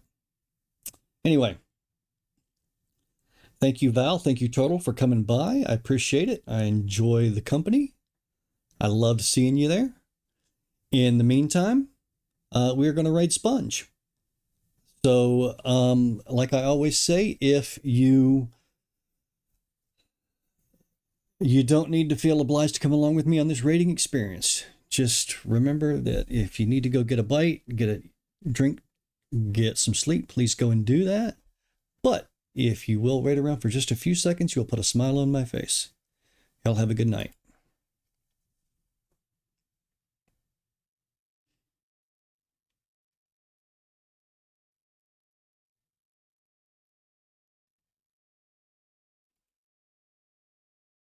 Avi, welcome in. Good to see you. It's been a while. I hope you're doing well. Welcome in, Elfie. Good to see you.